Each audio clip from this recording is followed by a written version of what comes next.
Hello guys, हमारे channel पर आपका स्वागत है। अगर आपको वीडियोस पसंद आ रही है तो प्लीज़ लाइक करें, कमेंट करें और शेयर करें। अगर आपने चैनल को अभी तक सब्सक्राइब नहीं किया है तो प्लीज़ चैनल को सब्सक्राइब करें। महारानी के मुंह से रोहित का नाम सुनते ही अनिका की सांसें जम गई। अनिका वहीं बाथरूम के दरवाजे के पास खड़ी सब कुछ सुन रही थी। तभी अचानक अनिका के कानों पर एक और आवाज़ पड़ी। अनिका जिस दिशा में खड़ी थी वहां से अनिका को सिर्फ महारानी और उनका मैनेजर ही नजर आ रहे थे। महारानी के सामने कोई लड़की खड़ी थी जिसे अनिका नहीं देख पा रही थी। उस लड़की ने महारानी से कहा, आपने फिर से मेरे सामने रोहित का नाम लिया। आप जानती हैं कि मुझे उसका नाम सुनना भी पसंद नहीं है। अनिका ने दरवाज़ा थोड़ा और खोलकर देखा तो अनिका की नज़र महारानी की गोद ली हुई बेटी अलीशा पर पड़ी। अनिका अच्छी तरह से जानती थी कि अलीशा नानी माँ की मुँह बोली बेटी थी और महारानी अलीशा की बेहद प्यार करती थी। अलीशा इंडियन ओरिजिन की लड़की थी जिसकी वजह से कुछ सालों पहले महारानी ने अलीशा की शादी की बात रोहित से करनी चाही थी, मगर उस वक्त महारानी के घर वालों ने यह कहकर महारानी को इस रिश्ते से रोक लिया था कि चाहे रोहित मारवा कितना भी पैसे वाला बिजनेसमैन हो, उसकी रगों में रॉयल फैमिली का खून नहीं दौड़ रहा है। और भले ही महारानी ने अलीशा को गोद लिया था, मगर अब अलीशा रॉयल फैमिली को बिलोंग करती थी। उसके बाद जब अलीशा को पता चला कि रोहित ने अनिका को अपना जीवन साथी चुना था, तब से लेकर अब तक अलीशा के मन में हमेशा ही ये बात तीर की तरह चुभ रही थी। भले ही अलीशा जानती थी कि वह रोहित से शादी नहीं कर पाएगी, मगर अलीशा के दिल में कहीं ना कहीं रोहित के लिए जगह बन चुकी थी और वह रोहित को भुला नहीं पा रही थी। अगर उस पर महारानी और रॉयल फैमिली के एहसान नहीं होते तो वह सारे बंधन तोड़कर रोहित के पास चली जाती। यह माना जा रहा था कि महारानी के बाद रॉयल फैमिली की क्वीन अलीशा ही बनने वाली थी, इसलिए अभी से रॉयल फैमिली के सभी लोग अलीशा को ही अपनी क्वीन मानने लगे थे। बस कुछ ही समय की बात थी, असली क्वीन के गुजर जाने के बाद उनके सिंहासन पर अलीशा बैठने वाली थी और इसीलिए अलीशा को प्रिंसेस कहलाना पसंद नहीं था। प्रिंसेस की पदवी लतिका को दे दी गई थी। अलीशा अभी से अपने आप को क्वीन मानने लगी थी। अलीशा को वहां देखकर अचानक अनिका के मन में भी कई सवाल उठने लगे। क्या असली क्वीन की आड़ में अलीशा ही क्रिस्टोफर की ऑर्गेनाइजेशन को चला रही थी? क्या अलीशा पावर ड्रग के पीछे पड़े खतरनाक दुश्मनों की सरदार थी? अनिका के मन में कई सारे सवाल उठने लगे, मगर सबसे गहरा सवाल जो अनिका के दिमाग में इस वक्त एक हथौड़ी की तरह पड़ रहा था वह यह था, क्या सचमुच द किंग रोहित मारवा था? अनिका बड़े ही ध्यान से कमरे में होने वाली बातों को सुनने लगी। महारानी अलीशा के साथ कुछ बातें करने ही वाली थी कि अचानक अलीशा का फ़ोन बजने लगा। अलीशा ने फ़ोन उठाकर बड़ी ही मीठी आवाज़ में कहा, मेरी बच्ची लतिका, क्या कर रही हो तुम? अलीशा ने फ़ोन लाउड स्पीकर पर रख दिया था ताकि महारानी भी लतिका की आवाज़ अच्छी तरह से सुन सके। नन्ही सी लतिका ने लाउड स्पीकर के जरिए अलीशा और महारानी से कहा, मैं आप दोनों को बहुत मिस कर रही हूँ। मैं जल्द से जल्द आपके पास आना चाहती हूँ। अलीशा ने मुस्कुराते हुए इस बात का जवाब देते हुए कहा, अब 2 दिनों की ही तो बात है, 2 दिनों में मैं तुम्हारे पास वापस आ जाऊंगी। लतिका ने अपनी आवाज़ तेज़ करते हुए कहा, मगर मैं तो अभी से मिस कर रही हूँ तुम दोनों को। लतिका की आवाज़ सुनकर महारानी के चेहरे पर भी एक प्यारी सी मुस्कान आ गई। अलीशा ने लतिका की बात का जवाब देते हुए कहा, मैं जानती हूँ तुम किसे मिस कर रही हो। तुम ज़रूर अपनी दोस्त रिया को मिस कर रही हो और इसलिए हमारे पास आना चाहती हो ताकि तुम उसे मिल सको। नन्ही सी लतिका ने इस बात का जवाब देते हुए कहा, कैसी बात कर रही हो आप मम्मा? मैं तो आपको, महारानी को और मेरी फ्रेंड रिया तीनों को मिस कर रही हूँ। वैसे मैंने महारानी से कहा था कि वह मेरी दोस्त के लिए गिफ्ट तैयार करे, क्या उन्होंने मेरा काम किया? महारानी ने भी लतिका के इस सवाल का जवाब देते हुए कहा, वाह वाह, अपनी दोस्त की गिफ्ट बराबर याद है तुम्हें। महारानी को आज तक तुमने कभी इतने प्यार से कोई गिफ्ट नहीं दी जितनी प्यार से तुम अपनी दोस्त रिया के लिए गिफ्ट तैयार करवाती हो। नन्ही सी लतिका ने महारानी से कहा, ओहो, आप थोड़ी बच्ची हो, आप तो हमारे देश की महारानी हो। भला ऐसी कौन सी गिफ्ट हो सकती है जिसे देखकर आप खुश हो जाएं? आप जब चाहें जो चाहें आपके सामने हाजिर कर दिया जाता है। सरप्राइज उसे दी जाती है जो सरप्राइज हो सकता हो। आपको सरप्राइज करना तो नामुमकिन है। नन्ही सी लतिका के मुंह से यह बात सुनकर महारानी के चेहरे पर हंसी आ गई। महारानी ने लतिका से कहा, ठीक है, तुम्हारी दोस्त के लिए मैं गिफ्ट अभी तैयार करवा देती हूँ। फ़ोन रखने से पहले लतिका ने फिर से महारानी से कहा, और मेरी दोस्त की मम्मा के लिए आपने कोई गिफ्ट तैयार करवाई? अनिका का नाम सुनते ही अलीशा का चेहरा मुरझा गया। दरअसल बात यह थी कि अलीशा और महारानी दोनों को ही अनीका की एरोगेंस बिल्कुल पसंद नहीं थी, मगर दोनों ही अच्छी तरह से जानती थी कि अनीका रिया की माँ थी और लतिका के लिए रिया उसकी बेस्ट फ्रेंड थी। लतिका नाराज़ ना हो जाए इसलिए अपने चेहरे पर मुस्कुराहट लाते हुए अलीशा ने लतिका से कहा, हाँ तुम्हारी बेस्ट फ्रेंड की मम्मी के लिए भी ज़रूर गिफ्ट तैयार करवा देंगे। चलो अब फ़ोन रखो, हमें बहुत काम है। लतिका ने फ़ोन पर महारानी और अलीशा को किस देकर फ़ोन डिस्कनेक्ट कर दिया। लतिका की बातें और रिया का नाम सुनते ही महारानी और अलीशा दोनों के चेहरे पर जिस तरह से मुस्कान आ जाती थी वह देखकर अनीका कुछ सेकंड के लिए पिघल गई। वह भूल गई कि अभी भी महारानी और अलीशा दोनों ही इस शक के घेरे में थे कि उन दोनों में से कोई एक या दोनों मिलकर खतरनाक ऑर्गेनाइजेशन को चला रहे थे, वह ऑर्गेनाइजेशन जो दुनिया को तबाह करना चाहती थी। अनीका के दिल की धड़कन तेज हो रही थी। उसके सामने कई ऐसी बातें खुली थी जो उसने कभी सोची भी नहीं थी। रोहित का किंग होना, अलीशा और महारानी का खतरनाक ऑर्गेनाइजेशन के साथ इन्वॉल्व होना, यह सारी बातें अंदर ही अंदर अनीका को खाए जा रही थी। मगर अनीका जानना चाहती थी कि आखिर और कितने राज छुपे थे महारानी और अलीशा के सीने में, जिन्हें जानना अनीका के लिए ज़रूरी था। महारानी ने मैनेजर से कहा, लतिका की दोस्त और उसकी माँ के लिए गिफ्ट की तैयारी की जाए। मैनेजर ने महारानी से पूछा, क्या आप श्योर हैं कि आप वह बेशकीमती मूर्ति रिया को भेंट में देना चाहती हैं? महारानी को वह मूर्ति विरासत में मिली थी। महारानी की पुरखों ने एक बड़े से हीरे को कटवा कर एक मूर्ति बनवाई थी जो पीढ़ी दर पीढ़ी सिंहासन पर बैठने वाले राजा या रानी को दी जाती थी। जब रिया की नज़र उस मूर्ति पर पड़ी तो अनजाने में रिया ने लतिका से वह मूर्ति मांग ली थी। लतिका को महारानी ने बताया था कि एक दिन वह मूर्ति लतिका की होने वाली थी। उसी बात को याद करके लतिका ने वह मूर्ति रिया को देने का प्रॉमिस दे दिया। महारानी जानती थी कि इतनी बेशकीमती मूर्ति जो खानदानी धरोहर की निशानी थी वह ऐसे ही किसी को उपहार में भी नहीं दी जा सकती थी। मगर महारानी प्रिंसेस लतिका से बेहद प्यार करती थी और उसकी किसी भी फरमाइश को अधूरी नहीं छोड़ना चाहती थी। इसलिए अपने दिल पर पत्थर रखते हुए महारानी ने अपने मैनेजर से कहा, एक मूर्ति ही तो है, दे दो बच्ची को, अब बच्चों से बड़ा क्या है मेरी ज़िंदगी में। अनीका जो सारी बातें बाथरूम के दरवाजे के पीछे से सुन रही थी, उसके मन में फिर से महारानी को लेकर सवाल खड़े होने लगे। महारानी ने इतनी बेशकीमती चीज़ रिया को देने का फैसला किया था। यह सुनकर अनीका के मन में फिर से यह सवाल घूमने लगा कि क्या सचमुच महारानी जैसी औरत इतनी खतरनाक ऑर्गेनाइजेशन की मास्टरमाइंड हो सकती थी। अभी अनीका यह सब कुछ सोच ही रही थी कि अचानक अलीशा ने महारानी से कहा, मैं ज़रा बाथरूम होकर आती हूँ, आप अपने लिए खाना ऑर्डर कर दीजिए।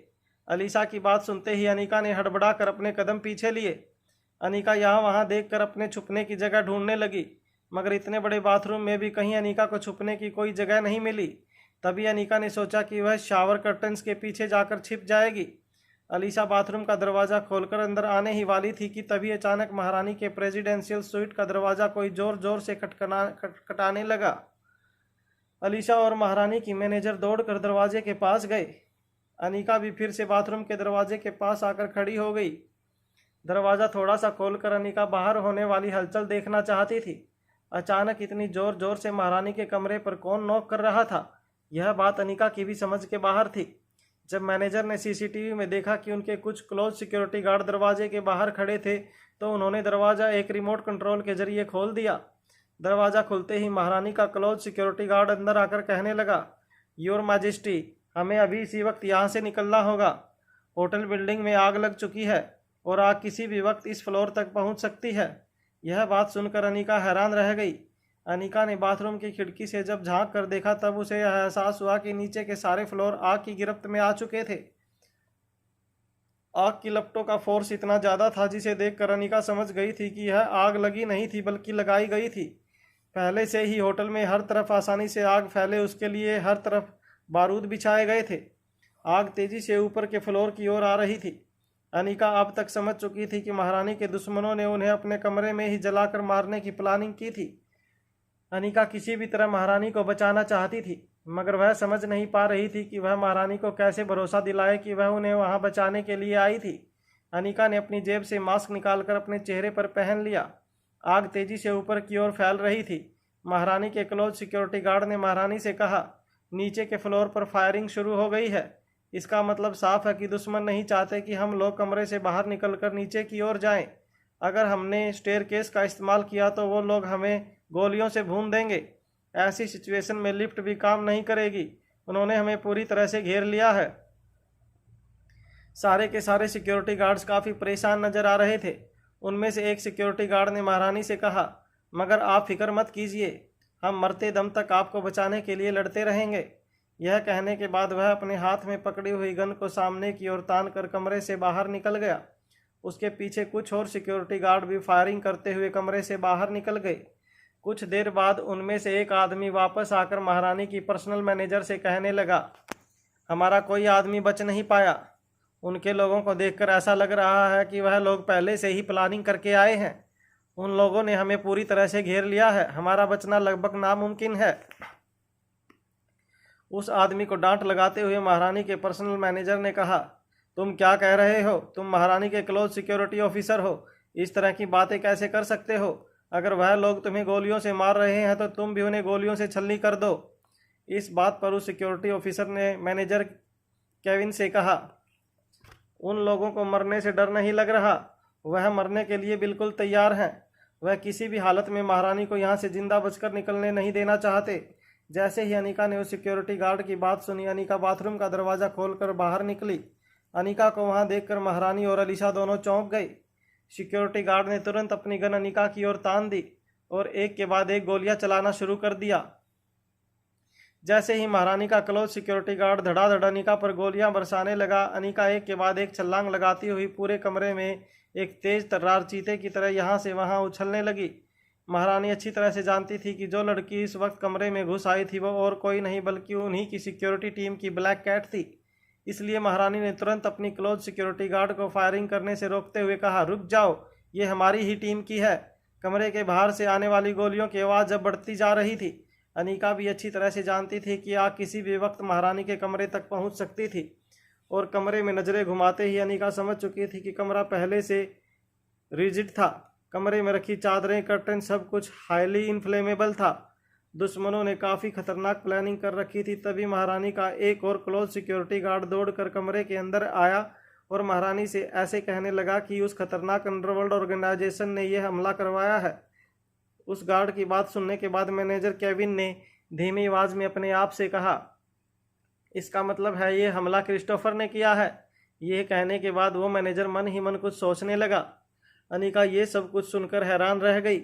अनिका समझ रही थी कि महारानी क्रिस्टोफर की खतरनाक ऑर्गेनाइजेशन की सरदार थी, लेकिन अगर हमला क्रिस्टोफर के ऑर्गेनाइजेशन ने करवाया था तो इसका मतलब यह था कि क्रिस्टोफर और उसकी ऑर्गेनाइजेशन महारानी के दुश्मन थे। इसलिए अपने मन में चल रही सारी शक की बातें छोड़कर अनिका ने समझा कि इस वक्त उसे जिस ड्यूटी पर भेजा गया है उसी को पूरा किया जाए। अनिका ये भी जानती थी कि अविनाश और विनोद भी मेलकम और उसकी टीम के साथ महारानी को बचाने के लिए कोशिश कर रहे होंगे, मगर आग ऊपर तक पहुंचने उससे पहले अनिका को कोई कदम उठाना था। मैनेजर केविन ने सिक्योरिटी गार्ड से कहा, चाहे कुछ भी हो जाए महारानी की जान को कोई खतरा नहीं होना चाहिए। चाहे कुछ भी हो जाए दुश्मनों को ऊपर आने से रोको। उस क्लोज सिक्योरिटी गार्ड ने इस बात का जवाब देते हुए कहा, दुश्मनों को तो रोक सकते हैं सर, मगर इस बढ़ती हुई आग को कैसे रोके? अगर महारानी को बचाना है तो किसी भी हालत में हमें महारानी को इस कमरे से ले जाना होगा। सारी सिचुएशन का जायजा लेने के बाद मैनेजर केविन भी इतना समझ चुका था कि महारानी को नीचे की मंजिलों पर ले जाना बेहद मुश्किल था और आग हर पल ऊपर की मंजिलों पर बढ़ती जा रही थी। अभी अभी लोग सोच ही रहे थे कि अगला कदम क्या उठाया जाए कि आग की लपटें महारानी के प्रेसिडेंशियल सूट के बाहर दिखाई देने लगी। आग किसी भूखे शेर की तरह कमरे में मौजूद हर शख्स को निगल जाना चाहती थी। इससे पहले कि कोई कुछ सोच पाता या समझ पाता, अनिका ने महारानी और अलीशा का हाथ पकड़ा और उन दोनों को अपने साथ लेकर प्रेसिडेंशियल सूट की कांच की खिड़की तोड़ते हुए कमरे से बाहर कूद गई। अनिका को महारानी और अलीशा के साथ कूदते हुए देखकर मैनेजर और सिक्योरिटी गार्ड ने एक जोर की चीख लगाई, मगर जब उन दोनों ने दौड़कर खिड़की के पास जाकर देखा तो अनिका यानी कि ब्लैक कैट ने अपने जंप सूट में लगा पैराशूट खोल दिया था। महारानी और अलीशा दोनों ही अनिका के कंधे को पकड़े हुए थे। एक दुबली पतली सी लड़की में इतनी ताकत हो सकती है ये कभी किसी ने सोचा नहीं था। अनिका ने जब अपना जंप सूट बदला था तब अनिका ने खास तौर पर यह जंप सूट इसलिए पहना था क्योंकि वो जानती थी अगर किसी भी तरह की मुसीबत में अनिका को ऊपरी मंजिल से छलांग लगानी पड़े तो वो पैराशूट इसे काम आ सकता था। अनिका ने जो पैराशूट लगाया था वो एक स्पेशल पैराशूट था जो कम ऊंचाई से छलांग लगाने पर भी इंसान को गहरी चोट लगने से बचा सकता था। ये पैराशूट अनिका को कैलाश अधिकारी के हेडक्वार्टर से ही मिला था, मगर अनिका नहीं जानती थी कि ड्यूटी के पहले ही दिन अनिका को स्पेशल पैराशूट का इस्तेमाल करना पड़ेगा। अनिका महारानी और अलीशा के साथ धीरे धीरे नीचे आ रही थी। महारानी और अलीशा दोनों ही फटी हुई आंखों से ब्लैक कैट की आंखों में देखने की कोशिश कर रहे थे। हालांकि अनिका ने नकाब पहन रखा था, मगर उसकी आंखें देखकर महारानी और अलीशा दोनों ही समझ गए थे कि ऐसी वारदातें इस लड़की के लिए बेहद आम थी। अनिका की आंखों में न तो कोई जल्दबाजी नजर आ रही थी और न ही कोई डर। महारानी को यह देखकर इतना तो समझ आ गया था कि वो बिल्कुल सेफ हाथों में ही थी। अनिका के पांव जब जमीन से टकराए तब अनिका ने सबसे पहले महारानी को सहारा देकर महारानी का पूरा शरीर अपने शरीर पर ले लिया, ताकि जमीन पर गिरने की वजह से महारानी को कोई गहरी चोट न पहुंचे। महारानी को बचाने के लिए अनिका ने जो कदम उठाया था उसकी वजह से अलीशा की कमर से अनिका की ग्रिप छूट गई और अलीशा जोर से जमीन पर गिरी। हालांकि अलीशा भी काफ़ी फिट लड़की थी, इसलिए किसी तरह अलीशा ने अपने आप को संभाल लिया, मगर जमीन से उठकर अपने कपड़े झड़कते हुए अलीशा ने मुंह बिगाड़ते हुए ब्लैक कैट की ओर देखा। अलीशा के एक्सप्रेशन ऐसे थे जैसे ब्लैक कैट कोई सर्विस करने वाली वेट्रेस थी जिसने गलती करके उसके ड्रेस पर सूप गिरा दिया था। अनिका ने महारानी को संभाल कर एक जगह बिठाया और पूछा, आप ठीक तो है ना? आपको कोई गहरी चोट तो नहीं लगी? महारानी ने ब्लैक कैट के कंधे पर हाथ रखते हुए कहा, थैंक यू वेरी मच। आज अगर तुम ना होती तो पता नहीं मेरे और मेरी बेटी के साथ क्या हो जाता। मैंने काफ़ी कुछ सुन रखा था तुम्हारे बारे में, मगर तुम्हारे टैलेंट और तुम्हारी काबिलियत को आज मैंने अपनी आंखों से देख लिया। मैं तुमसे बहुत खुश हूँ। महारानी को सही सलामत देखने के बाद अनिका ने अपनी नज़रें अलीशा की ओर घुमाकर उनसे पूछा, आप तो ठीक है ना? आपको कोई चोट तो नहीं लगी? अलीशा ने बड़े ही एटीट्यूड से जवाब देते हुए कहा, तुमने बहुत जल्दबाजी में इस तरह का खतरनाक कदम उठाया। तुम जानती भी हो कि इतनी कम डिस्टेंस से अगर पैराशूट से छलांग लगाई जाए तो मौत भी हो सकती है। मैनेजर केविन और वो भी सिक्योरिटी गार्ड कोई न कोई रास्ता जरूर निकाल लेते। अपनी काबिलियत को प्रूव करने के लिए जानबूझकर किसी की जान को खतरे में डालना सही नहीं है। अनिका अलीशा का इस तरह का बर्ताव देखकर हैरान रह गई। अनिका मन ही मन सोचने लगी कि एक तरफ तो उसे अलीशा और उस महारानी की जान बचाई थी, मगर दूसरी तरफ थैंक यू कहने के बजाय अलीशा उसी पर इल्ज़ाम लगा रही थी। अनिका अलीशा की इस बात का करारा जवाब देना चाहती थी, मगर इससे पहले कि अनिका अलीशा से कुछ कह पाती, महारानी ने अपनी जगह से खड़े होते हुए कहा, जो हो सकता था वो शायद बुरा हो सकता था, मगर जो हुआ वो अच्छा ही हुआ है। ये कहने के बाद अचानक ही महारानी की नज़रें झुक गई। अलीशा ने महारानी के पास जाकर पूछा, क्या हुआ महारानी, आप इस तरह उदास क्यों हो गई? अचानक महारानी ने दबी हुई आवाज़ में जवाब देते हुए कहा, थक गई हूँ मैं अब इन सब दुनियादारी के झमेलों से। कोई किसी की जान लेना चाहता है तो कोई किसी का हक छीनना चाहता है। वैसे मुझ पर कई बार जानलेवा हमले हुए हैं, मेरे लिए बिल्कुल आम बात है, मगर अब इस उम्र में मुझसे ये सब बर्दाश्त नहीं हो रहा। अपनी बाकी की ज़िंदगी बिल्कुल शांति से हंसते हुए अपनी पोती के साथ गुजारना चाहती हूँ मैं। महारानी ने जैसे ही ये बात कही, अलीशा ने महारानी के कंधे पर हाथ रखते हुए कहा, मैं तो आपको पहले भी कई बार कह चुकी हूँ, आप अपनी सारी जिम्मेदारियाँ मुझ पर क्यों नहीं छोड़ देती? अब क्या ये उम्र है आपकी ये सब करने की? हाँ, लोग आपसे बेहद प्यार करते हैं। आपने रियासत को इतने सालों से इतनी अच्छी तरह से संभाला हुआ है, मगर अब आपको मुझ पर भी भरोसा रखना होगा। कई सालों से मैं आपके साथ रहकर बहुत कुछ सीख चुकी हूँ और आप ही की सिखाए हुए रास्तों पर चलकर मैं आगे भी रियासत को संभालूंगी। अलीशा के चेहरे पर डिटर्मिनेशन देखकर महारानी ने उसके सर पर हाथ रखते हुए कहा, ठीक है, मैं बहुत जल्द तुम्हें सिंहासन पर बिठाने की विधि पूरी कर लूँगी। आज से रियासत की महारानी की सारी जिम्मेदारियां तुम ही निभाओगी और बहुत जल्द तुम हमारी रियासत की रानी घोषित कर दी जाओगी। महारानी की ये बातें सुनते ही अचानक ही अलीशा के चेहरे पर मुस्कुराहट आ गई। अलीशा को देखकर ऐसा लग रहा था जैसे उसे कई दिनों से सिर्फ इसी पल का इंतजार था। आज उसकी सालों पुरानी तमन्ना पूरी होने जा रही थी। अलीशा ने महारानी को 3-4 बार थैंक यू कहकर उन्हें गले से लगा लिया। अनिका ये सब कुछ बड़े ही ध्यान से देख रही थी। अनिका अभी कुछ समझ पाई इससे पहले वहीं अनिका के पास एक कार ने तेजी से ब्रेक लगाई। उस कार का दरवाज़ा खोलते ही अनिका ने देखा कि शक्तिशाली गेंडा कार से बाहर निकलकर दौड़कर महारानी के पास आया। शक्तिशाली गेंडे ने होटल बिल्डिंग की ओर नज़रें डालने के बाद महारानी से कहा, यह क्या हुआ? इतना बड़ा अटैक किसने किया? ये सब कुछ क्या हो गया? इससे पहले कि शक्तिशाली गेंडा और कुछ पूछ पाता, महारानी ने अपनी आवाज़ ऊंची करते हुए शक्तिशाली गेंडे से कहा, मैंने तुम्हें जो काम सौंपा था क्या वह तुमने पूरा किया? क्या तुम किंग को अपने साथ लेकर आए हो? शक्तिशाली गेंडा ये देखकर चौंक गया था कि इतना बड़ा अटैक हुआ था, मगर महारानी के चेहरे पर एक सिकन नहीं नजर आ रही थी। महारानी ने शक्तिशाली गेंडे से कहा, देखो इस तरह के अटैक मेरे लिए काफ़ी आम है। अगर हम यहाँ जो काम करने आए हैं उसे पूरा तो करना ही पड़ेगा। और एक बात, आज के बाद मेरी सारी जिम्मेदारियाँ मैंने अलीशा के कंधों पर सौंप दी हैं। आज से तुम्हारे लिए अलीशा ही महारानी है। तुम्हें उसी के हुक्म का पालन करना होगा। बहुत जल्द ये बात ऑफिशियल भी हो जाएगी। जैसे ही महारानी ने यह बात कही, पूरी सिचुएशन का चार्ज लेते हुए अलीशा ने आगे आते हुए शक्तिशाली गेंडे से कहा, तो कहा है द किंग, क्या तुम उसे अपने साथ लेकर आए हो? अनिका भी इस बात पर बड़े ही गौर से शक्तिशाली गेंडे को देखने लगी। शक्तिशाली गेंडा ये सब कुछ देखने के बाद काफ़ी बड़े शौक में पड़ गया था, मगर वो जानता था कि उसे अपनी ड्यूटी निभानी थी। इसलिए बड़े ही अदब से अपनी कार के पास जाकर एक दरवाज़ा खोलते हुए उसने अपने हाथ के इशारे से अंदर बैठे इंसान को बाहर आने का न्योता दिया। इसके बाद सबसे पहले अनिका की नज़रें ज़मीन पर रखे हुए जूतों पर पड़ी। एक के बाद एक दोनों पैर ज़मीन पर रखने के बाद एक ऊंची कद काठी का नकाब पहना हुआ आदमी कार से बाहर निकला। उसने एक लंबा सा ओवरकोट पहन रखा था जिसका रंग था काला। चेहरे पर जो मास्क उसने पहन रखा था वो भी काले रंग का था। सर से लेकर पांव तक उस आदमी ने काले रंग की पोशाक पहन रखी थी।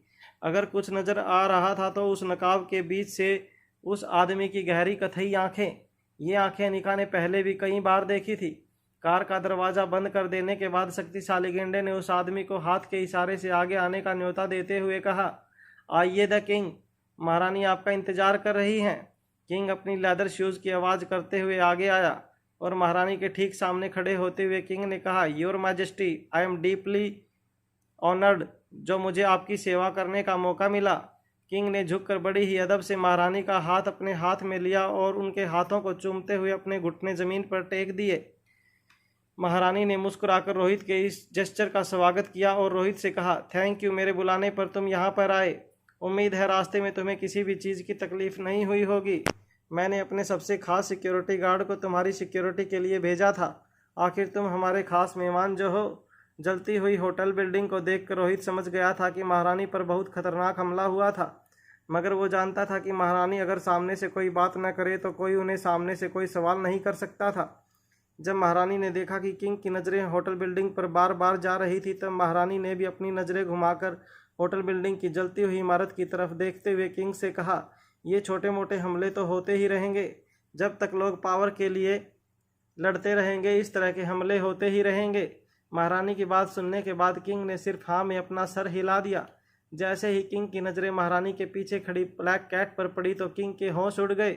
किंग ने जब नकाब वाली उस लड़की को देखा तब उसे यह महसूस हुआ कि इस लड़की को उसने पहले भी कहीं देखा था। जैसे ही किंग की नज़र अनिका पर पड़ी, अनिका ने अपना चेहरा दूसरी ओर घुमा लिया।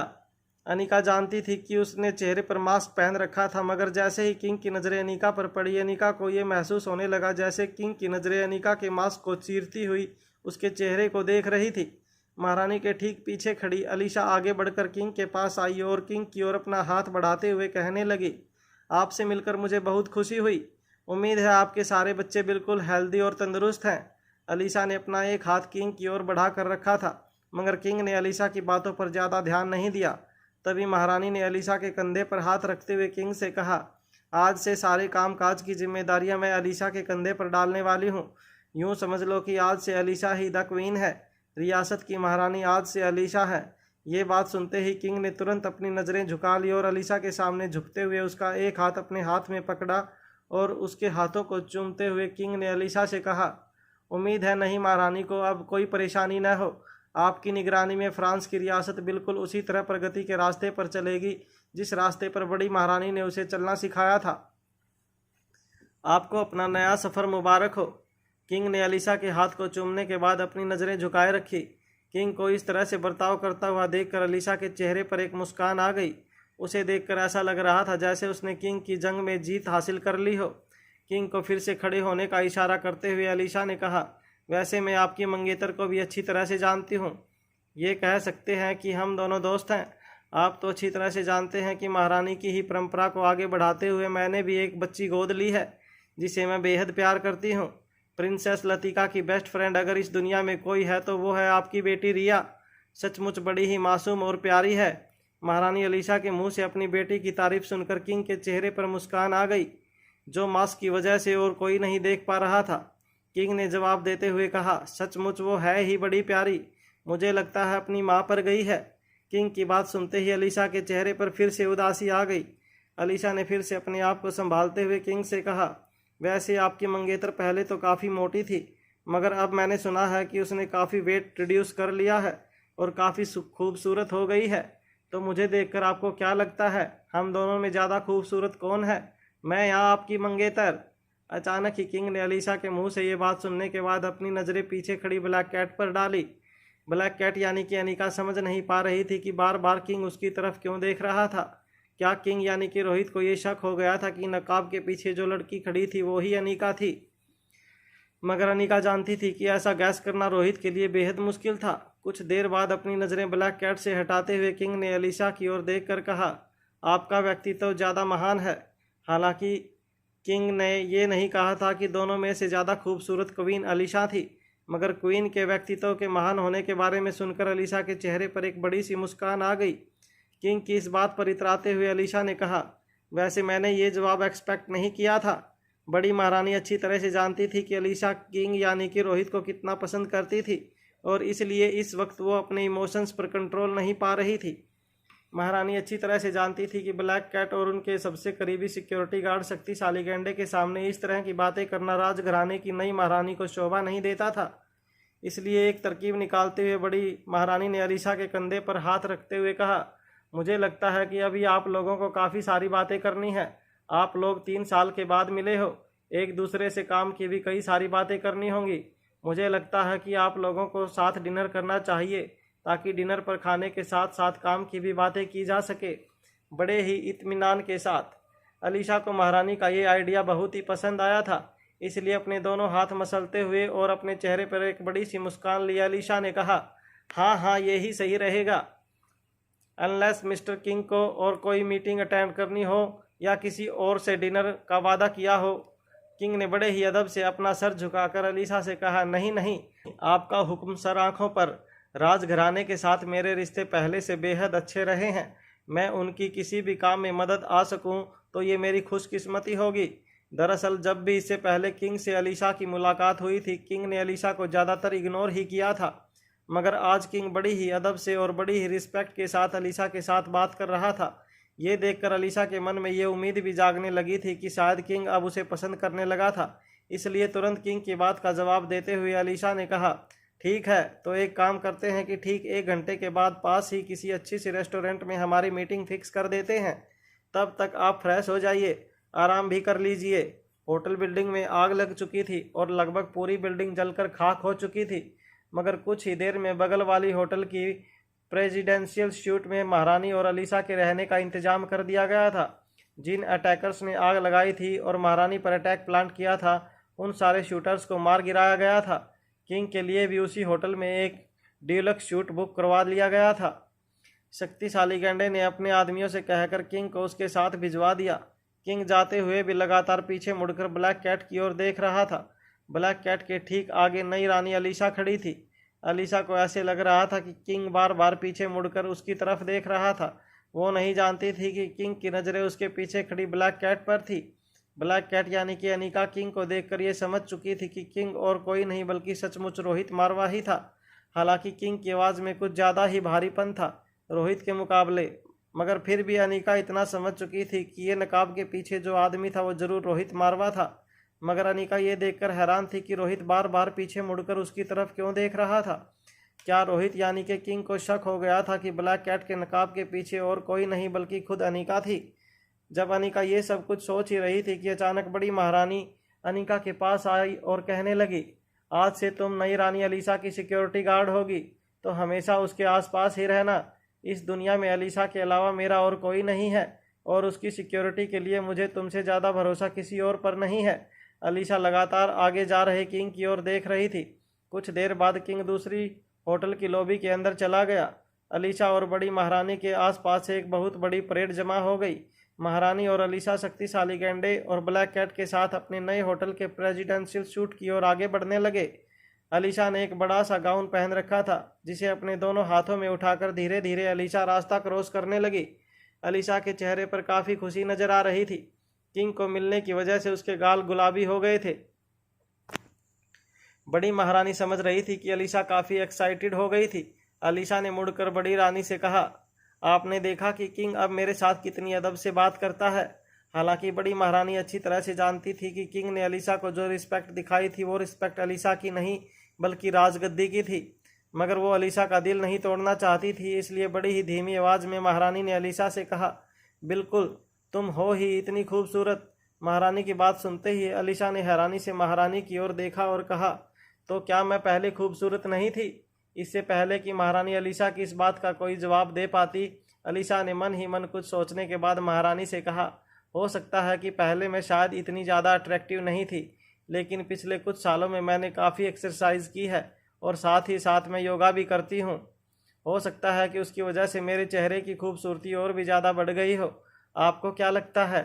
इस सवाल का जवाब देने से पहले महारानी अलीशा के चेहरे की ओर देखने लगी, मगर फिर अपने मन ही मन महारानी ने अपना जवाब बदलते हुए अलीशा से कहा, हाँ हाँ, जरूर ऐसा ही हुआ होगा।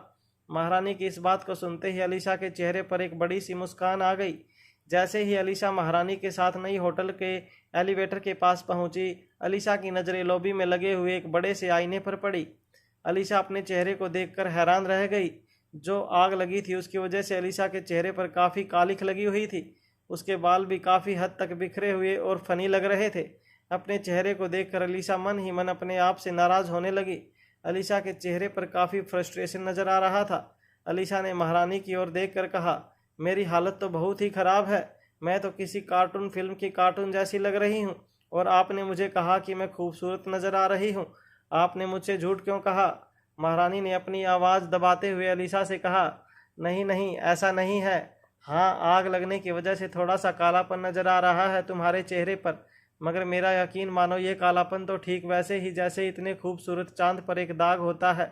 महारानी की ये बातें अलीशा को शांत नहीं करने वाली थी। अलीशा ने मुड़कर अपने पीछे खड़े शक्तिशाली गेंडे की ओर देखा और कहा, तुम हमारे चीफ सिक्योरिटी ऑफिसर हो। तुम्हारा फर्ज बनता है कि मुझे तुम मेरे अपीयरेंस के बारे में आगाह करो। मैं तुम्हारी नई रानी हूँ। मुझे सबके सामने हर वक्त एलिगेंट दिखना है और तुम्हारा फर्ज बनता है कि तुम मेरे सिक्योरिटी के साथ साथ मेरे अपीयरेंस का भी ख्याल रखो। शक्तिशाली गेंडा नई महारानी की ये डिमांड सुनकर हैरान रह गया। उसे आज से पहले ये पता ही नहीं था कि सिक्योरिटी गार्ड की यह भी जिम्मेदारी होती है कि उसे अपने बॉस के अपीयरेंस के बारे में भी ध्यान रखना होता है। एलिवेटर के ग्राउंड फ्लोर पर आने के बाद महारानी अलीशा, ब्लैक कैट और शक्तिशाली गेंडा सभी लोग एलिवेटर के अंदर चले गए। एलिवेटर जब ऊपर प्रेसिडेंशियल शूट की ओर बढ़ रहा था तब अलीशा मन ही मन ये सोच रही थी कि आखिर रोहित मारवा यानी कि द किंग ने ऐसा क्यों कहा था कि अनीका और अलीशा के बीच में अलीशा ज़्यादा खूबसूरत थी। बार बार जब अपने ही पूछे हुए सवाल पर उसे शर्मिंदगी महसूस हो रही थी तब अचानक ही उसे याद आया कि किंग ने कभी ये नहीं कहा था कि अलीशा अनीका से ज़्यादा खूबसूरत थी। रोहित ने बस इतना ही कहा था कि अलीशा का व्यक्तित्व ज़्यादा महान था। जब लिफ्ट सीधे प्रेसिडेंशियल शूट में रुकी तब दरवाज़ा खुलते ही अलीशा तेज कदमों से अपने प्रेसिडेंशियल शूट के अंदर चली गई। जब महारानी अलीशा के पीछे प्रेसिडेंशियल शूट के अंदर आई तब अलीशा ने महारानी की ओर देखकर कहा, क्या लगता है आपको, ये किंग यानी कि रोहित मारवा आज मेरे साथ क्या डिस्कशन करना चाहता है? अलीशा का ये सवाल सुनकर खुद महारानी के चेहरे पर परेशानी आ गई। महारानी ने जैसे ही अलीशा को अपना पद सौंपने का फैसला किया उसके बाद अलीशा अब रानी अलीशा बन गई और महारानी अब बड़ी रानी बन गई।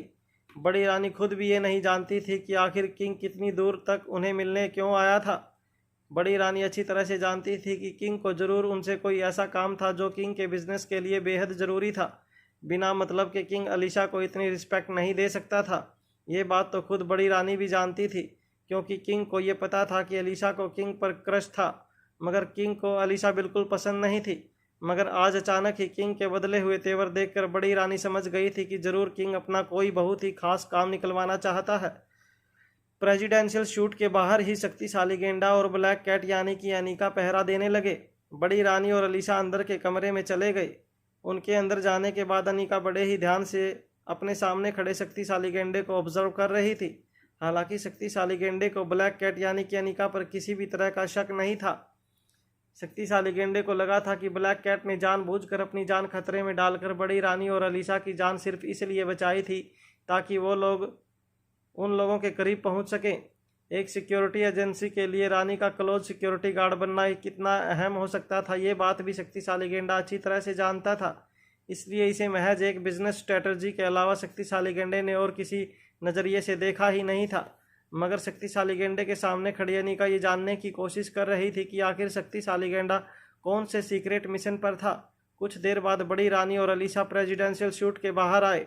अलीशा ने अपना ड्रेस चेंज कर लिया था। अब अलीशा ऑफिशियली रानी बन चुकी थी, इसलिए अब उसे अपने पहनावे पर पहले से भी ज़्यादा ध्यान देना था। अलीशा ने इस वक्त अपनी सबसे कीमती ड्रेस पहनी थी। लोगों की नज़रों में भले ही अलीशा ने ये सब कुछ सिर्फ इसलिए किया था क्योंकि अब वो रानी बन चुकी थी, मगर कहीं ना कहीं बड़ी रानी ये बात अच्छी तरह से जानती थी कि अलीशा किंग के सामने अपने आप को सबसे ज़्यादा अच्छी तरह से प्रेजेंट करना चाहती थी। अलीशा के दिल में आज भी उम्मीद थी कि कहीं ना कहीं ज़िंदगी के किसी मोड़ पर किंग ज़रूर उसे पसंद करेगा। बड़ी रानी ने ब्लैक कैट और शक्तिशाली गेंडे की ओर देखकर कहा, बाकी सिक्योरिटी गार्ड को यहाँ मेरी सिक्योरिटी के लिए छोड़ जाओ और आप दोनों अलीशा के साथ मीटिंग पर जाओ। बड़ी रानी की इस बात पर शक्तिशाली गेंडे ने कहा, बड़ी रानी, अभी अभी आप पर हमला हुआ है। मुझे लगता है कि हमें किंग को मीटिंग के लिए यहीं पर बुला लेना चाहिए। आखिर उसे हम इतनी इम्पोर्टेंस क्यों दे रहे हैं। जैसे ही शक्तिशाली गेंडे ने यह बात कही, नई रानी की रानी अलीशा ने बड़ी बड़ी आंखों से शक्तिशाली गेंडे की ओर देखा और कहा, देखो, तुम हमारे सिक्योरिटी गार्ड हो, हमारे एडवाइज़र बनने की कोशिश मत करो। तुमसे जितना कहा जाता है उतना ही करो। रानी अलीशा का एटीट्यूड देखकर शक्तिशाली गेंडा समझ चुका था कि अब उसके सामने एरोगेंट करना बिल्कुल फिजूल था। इसलिए ऑर्डर मानते हुए शक्तिशाली गेंडे ने नई रानी को एस्कॉर्ट करना शुरू किया। रानी अलीशा ने अपनी दोनों ही हाथों में अपना बड़ा सा गाउन पकड़ रखा था। नई रानी के पीछे एक हेल्पर भी था जो उनकी ड्रेस को संभालते हुए चल रहा था। ब्लैक कैट यानी कि अनीका भी ठीक अलीशा के पीछे पीछे पहरा देते हुए चल रही थी। अनीका दरअसल मीटिंग पर जाकर ये पता लगाना चाहती थी आखिर किंग यानी कि रोहित फ्रांस की रानी के साथ मीटिंग क्यों करने आया था, क्या मकसद था उसका। अनीका ये भी जानना चाहती थी कि आखिर रोहित ऐसे कौन से मिशन पर था जो इतनी मुसीबतों के बावजूद रोहित अनीका की मदद करने के लिए सामने नहीं आया था। कुछ देर बाद तय किए हुए रेस्टोरेंट में किंग और नई रानी अलीशा एक दूसरे से मिले। रानी अलीशा के आते ही किंग ने बड़े ही अदब से एक जेंटलमैन की तरह चेयर पीछे खींचते हुए अलीशा से कहा, नई रानी को अपना सिंहासन मुबारक हो। रोहित के मुंह से इस तरह की बात सुनकर रानी अलीशा के चेहरे पर चमक आ गई। उसने अपना गाउन पकड़कर चेयर पर बैठने के लिए अपने कदम आगे बढ़ाए।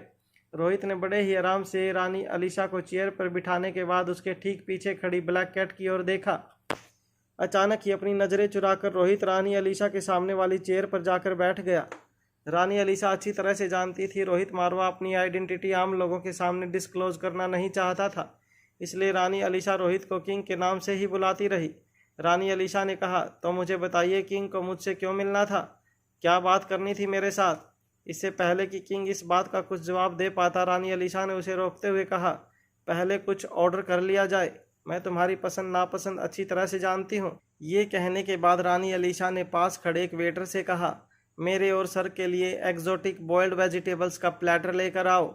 अनीका ये देखकर हैरान थी कि रानी अलीशा को रोहित की पसंद नापसंद के बारे में भी इतनी अच्छी तरह से पता था। अनीका जानती थी कि रोहित खाने में सिर्फ सैलेड या बॉइल्ड वेजिटेबल्स ही पसंद करता था। जैसे ही रानी अलीशा ने रोहित के लिए ऑर्डर किया, किंग ने फिर से अपनी नज़रें अलीशा के पीछे खड़ी ब्लैक कैट पर डाली। किंग को ऐसा लगने लगा था जैसे ब्लैक कैट की नज़रें उसके नकाब को चीरती हुई उसके चेहरे को देखने की कोशिश कर रही थी। रानी अलीशा ने अपनी बात आगे बढ़ाते हुए किंग से पूछा, अच्छा मुझे एक बात बताओ, शादी के बारे में तुम्हारा क्या ख्याल है। यह सवाल पूछने के बाद रानी अलीशा ने अपनी नज़रें झुका ली। उन्हें देखकर ऐसा लग रहा था जैसे वह मन ही मन शर्मा रही थी। उनका ये सवाल सुनते ही किंग हैरानी से रानी अलीशा को देखने लगा। हालांकि किंग ने अपने चेहरे पर नकाब पहन रखा था, मगर नकाब के पीछे से किंग की आंखों में बेचैनी साफ नजर आ रही थी। तभी रानी अलीशा अचानक ही हंसने लगी।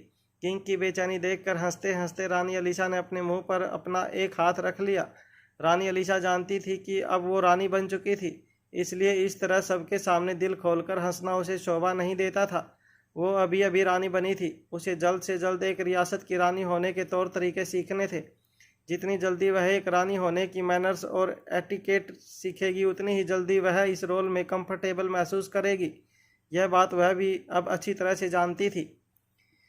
फिर अचानक अपने आप पर कंट्रोल पाते हुए रानी अलीशा ने किंग से कहा, मेरा मतलब है कि तुम अपनी मंगेतर के साथ कब शादी कर रहे हो? आखिर वो तुम्हारे बच्चों की माँ है। अब इतना भी मत तड़पाओ उसे। किंग ने अपने गले की खराश को साफ करते हुए इस बात का जवाब देते हुए कहा, अभी कोई प्लानिंग नहीं की है इसके बारे में। ये बात कहने के बाद भी किंग रानी अलीसा के पीछे खड़ी ब्लैक कैट को देखने लगा। रानी अलीसा ने इससे पहले किंग को कभी इतना बेचैन नहीं देखा था। उसे समझ नहीं आ रहा था कि आखिर किंग को आज हो क्या गया था। इसलिए किंग के एक हाथ पर हाथ रखते हुए रानी अलीसा ने कहा, क्या हुआ है तुम्हें? तुम ठीक तो हो ना? बताओ मुझे, क्या काम था तुम्हें? क्यों मीटिंग करना चाहते तो तुम बड़ी रानी के साथ? दरअसल किंग ने बड़ी रानी से कहा था कि वह उनसे एक ज़रूरी बात करना चाहता था, मगर यहाँ आने के बाद जब किंग को पता चला कि अलीसा ही अब रानी बन गई थी तो किंग को जो भी ज़रूरी बात करनी थी वो उसके साथ ही करनी पड़ेगी। खुद बड़ी रानी ने किंग के सामने अलीसा को अपना पद सौंपा था। किंग ने फिर से रानी अलीसा से कहा, अब तो आप ही रानी हो, इसलिए परमिशन भी आपसे ही लेनी होगी मुझे। रानी अलीसा बड़े ही ध्यान से किंग की बात सुनने लगी। रोहित ने अपनी बात आगे बढ़ाते हुए कहा, दरअसल कुछ दिनों बाद मैं फ्रांस आने वाला हूँ। अभी किंग ने ये कहा ही था कि रानी अलीसा ने किंग को आगे बोलने से रोकते हुए कहा, अरे फ्रांस आओगे तो तुम हमारे मेहमान बन जाओगे। हमेशा की तरह तुम महल में रह सकते हो, तुम्हें वहाँ किसी चीज़ की रोक टोक नहीं होगी, तुम तो अच्छी तरह से जानते हो। रानी अलीसा काफ़ी धीमी आवाज़ में रोहित के साथ ये सारी बातें कर रही थी, मगर रानी अलीसा के पास ही खड़ी ब्लैक कैट यानी कि अनिका सब कुछ बड़ी आसानी से सुन सकती थी।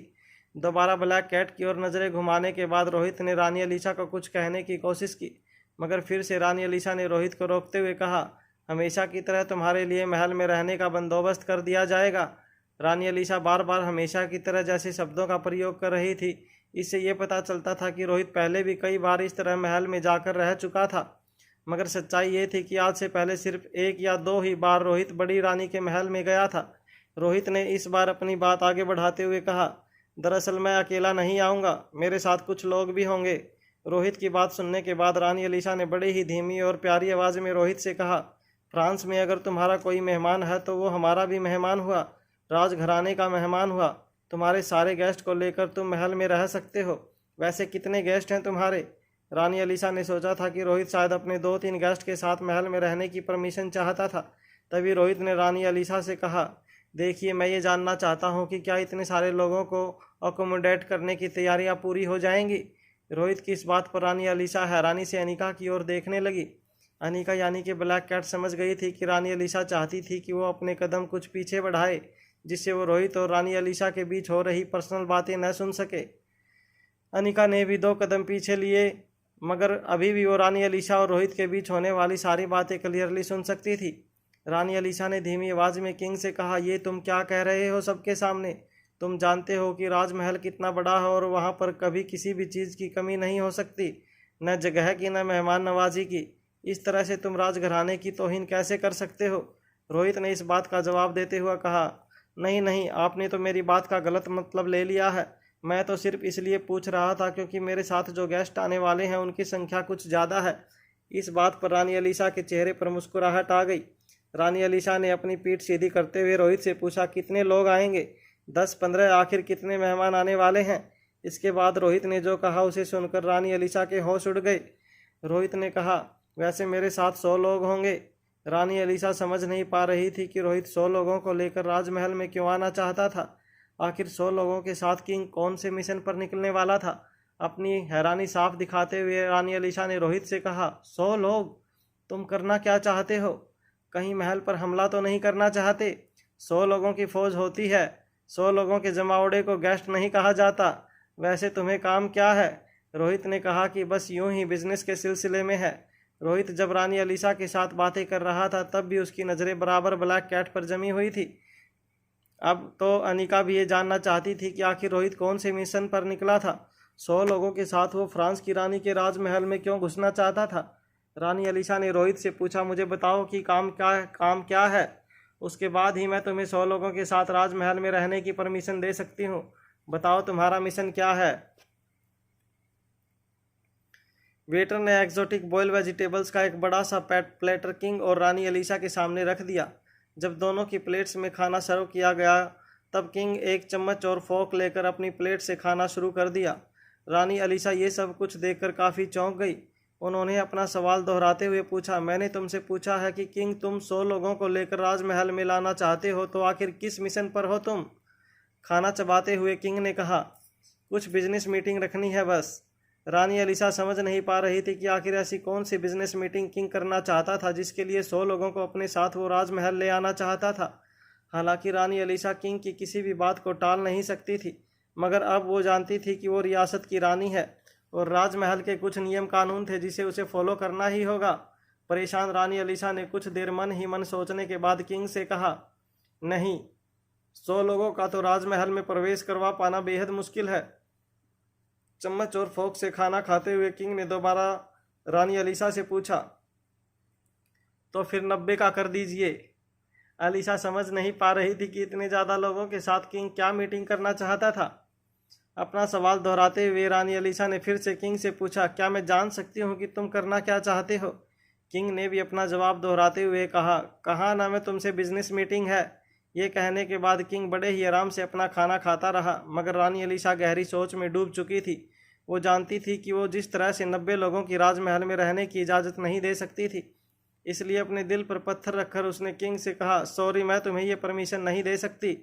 रानी अलीसा की इस बात पर अपने हाथों में पकड़ी हुई चम्मच और फोर्क टेबल पर रखते हुए किंग ने कहा, ठीक है, तो 80 लोगों के लिए परमिशन दे दीजिए।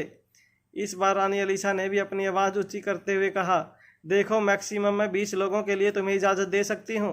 ये आंकड़ा सुनते ही किंग ने भी अपनी आवाज़ तेज करते हुए कहा, ठीक है, 60 लोगों के लिए कर दीजिए। रानी अलीसा ने फिर पलट कर कहा, 25। किंग ने कहा, 50। रानी अलीसा अच्छी तरह से जानती थी कि वो ज़्यादा देर तक किंग को जिद के सामने टिकने वाली नहीं थी। रानी अलीसा को किंग पर क्रश था और किंग इस बात का भरपूर फ़ायदा उठा रहा था। बार्गेनिंग करते वक्त रानी अलीसा को हमेशा ही इस बात का डर था कि किसी भी वक्त अगर किंग नाराज़ हो गया तो शायद वो दोबारा कभी भी रानी अलीसा से मिलने के लिए राजी नहीं होगा। मगर अब रानी अलीसा के कंधों पर एक रियासत की रानी होने की जिम्मेदारियां भी थी। अपने प्यार और जिम्मेदारियों के बीच फंसी रानी अलीसा को समझ नहीं आ रहा था कि वो क्या करे। इस बार अपनी आवाज़ धीमी करते हुए लगभग किंग के सामने प्लेड करते हुए उसने कहा, अरे मुझे कम से कम ये तो बताओ कि तुम्हें वहाँ काम क्या है? किंग ने दोबारा से अपनी आवाज़ सख्त करते हुए रानी अलीसा की आंखों में आंखें डालकर कहा, मैंने कहा ना, बिजनेस मीटिंग। इसके अलावा मैं तुम्हें कुछ नहीं बता सकता। रानी अलीसा ये देखकर हैरान हो रही थी कि किंग न ही उसे अपने आने की वजह बता रहा था और न ही उसकी बात मानने के लिए राजी था। रानी अलीसा ने देखा कि किंग लगभग अपना खाना पूरा ही करने वाला था। उसे इस बात का डर था कि अपना खाना पूरा करते ही किंग शायद वहाँ से चला जाएगा। किंग की आंखों में रानी अलीसा ने नाराज़गी देख ली थी। रानी अलीसा ने एक फाइनल प्रपोजल रखते हुए किंग से कहा, ठीक है, ज़्यादा से ज़्यादा 40 लोगों की परमिशन दे सकती हूँ। प्लीज़ अब इससे ज़्यादा की उम्मीद मत रखना मुझसे। जैसे ही रानी अलीसा ने अपना ये सेंटेंस पूरा किया, किंग ने अपनी प्लेट का आखिरी निवाला मुंह में रखते हुए कहा, ठीक है, इट्स अ डील। जैसे ही रानी अलीसा ने किंग की ये बात सुनी, उसने एक लंबी राहत की सांस ली। हालांकि वो ये बात भी अच्छी तरह से जानती थी कि इस तरह से 40 लोगों को राजमहल में घुसने की परमिशन देना राजमहल के कुछ नियमों के खिलाफ था। मगर किंग के प्यार के हाथों मजबूर होकर रानी अलीसा ने यह कदम उठाया था।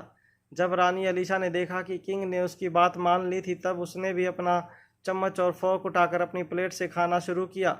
मगर तभी किंग ने अचानक ही नैपकिन से अपना मुंह पोंछते हुए कहा, अरे मुझे अभी याद आया कि मुझे अभी इसी वक्त किसी इंपॉर्टेंट मीटिंग के लिए जाना होगा। ये कहकर किंग अपनी जगह से उठ गया। रानी अलीसा ये देखकर हैरान हो गई कि जो किंग मीटिंग शुरू होने से पहले इतने अच्छे जेंटलमैन की तरह बिहेव कर रहा था, वो अचानक से अपना काम पूरा होने के बाद इस तरह से सारे टेबल मैनर्स को भूल कर उसे खाने के टेबल पर अकेला छोड़कर जा रहा था। रानी अलीसा ने अपना एक हाथ टेबल पर पटकते हुए किंग से कहा, ये क्या कर रहे हो तुम देख रहे हो कि मैं खाना खा रही हूँ, मगर फिर भी तुम इस तरह से मुझे अकेला छोड़कर जा रहे हो। रानी अलीसा की यह बात पर पलट कर किंग ने जो उसकी ओर देखा और कहा, अगर आप चाहती हो कि मैं आपके साथ बैठकर ये पूरा वक्त गुजारूं, तो तुम्हें 50 लोगों को लाने की परमिशन देनी होगी। बोलो, क्या तुम्हें मंजूर है? अब रानी अलीसा भी अच्छी तरह से जान चुकी थी कि किंग उसकी इमोशनल कंडीशन का फ़ायदा उठाने की कोशिश कर रहा था। मगर इस बार रानी अलीसा भी झुकने वाली नहीं थी। उसने भी अपनी आवाज़ ऊँची करते हुए बड़े ही एटीट्यूड से कहा, तुम इस तरह से मुझे इमोशनल ब्लैकमेल नहीं कर सकते। मैं तुम्हें 40 लोगों से ज़्यादा लोगों को महल में लाने की परमिशन नहीं दे सकती। इस बात पर किंग ने रानी अलीसा से कहा, ठीक है, फिर मैं चलता हूँ। जैसे ही किंग उस रेस्टोरेंट के प्राइवेट रूम से बाहर जाने लगा, रानी अलीशा ने अपनी जगह से खड़े होते हुए किंग को रोकते हुए कहा, अरे रुक जाओ, हमारा चीफ सिक्योरिटी ऑफिसर भी तुम्हारे साथ जाएगा। तुम्हारी सिक्योरिटी के लिए ये बेहद ज़रूरी है। किंग को ये कहने के बाद रानी अलीशा ने शक्तिशाली गेंडे की ओर देख कर कहा, जाओ, तुम किंग के साथ जाओ, किंग की सिक्योरिटी तुम्हारी जिम्मेदारी है। रानी अलीशा ने जब शक्तिशाली गेंडे से ये बात कही तो शक्तिशाली गेंडे ने उसको पलट कर जवाब देते हुए कहा, मगर योर हाइनेस, अभी अभी आप लोगों पर इतना बड़ा हमला हुआ है। हमलावर अगर फिर से अटैक करेंगे तो मुझे लगता है कि मेरा यहाँ आप लोगों के साथ रहना बेहद ज़रूरी है। रानी अलीशा भी अच्छी तरह से जानती थी कि इस तरह रॉयल सिक्योरिटी गार्ड को आम आदमी की सिक्योरिटी पर नहीं लगाया जा सकता था। ये राजमहल के उसूलों के खिलाफ था। मगर किसी तरह इस बात का तोड़ निकालते हुए रानी अलीशा ने शक्तिशाली गेंडे से कहा, देखो मिस्टर किंग हमारे बुलाने पर यहाँ पर आए हैं, इसलिए उनकी सेफ्टी भी हमारी जिम्मेदारी है।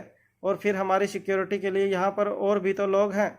अब तो ब्लैक कैट भी हमारी टीम में है। ये कहने के बाद रानी अलीशा ने ब्लैक कैट की ओर देख कर कहा, चलो आज से मैं ब्लैक कैट को अपनी पर्सनल सिक्योरिटी गार्ड बनने की परमिशन देती हूँ। बाकी की फॉर्मेलिटीज़ हम जल्द ही पूरी कर लेंगे। जैसे ही रानी अलीशा ने ये बात कही, ब्लैक कैट ने अपनी जगह पर खड़े खड़े ही कैजुअली कहा, मगर मुझे ये ऑफ़र मंजूर नहीं है।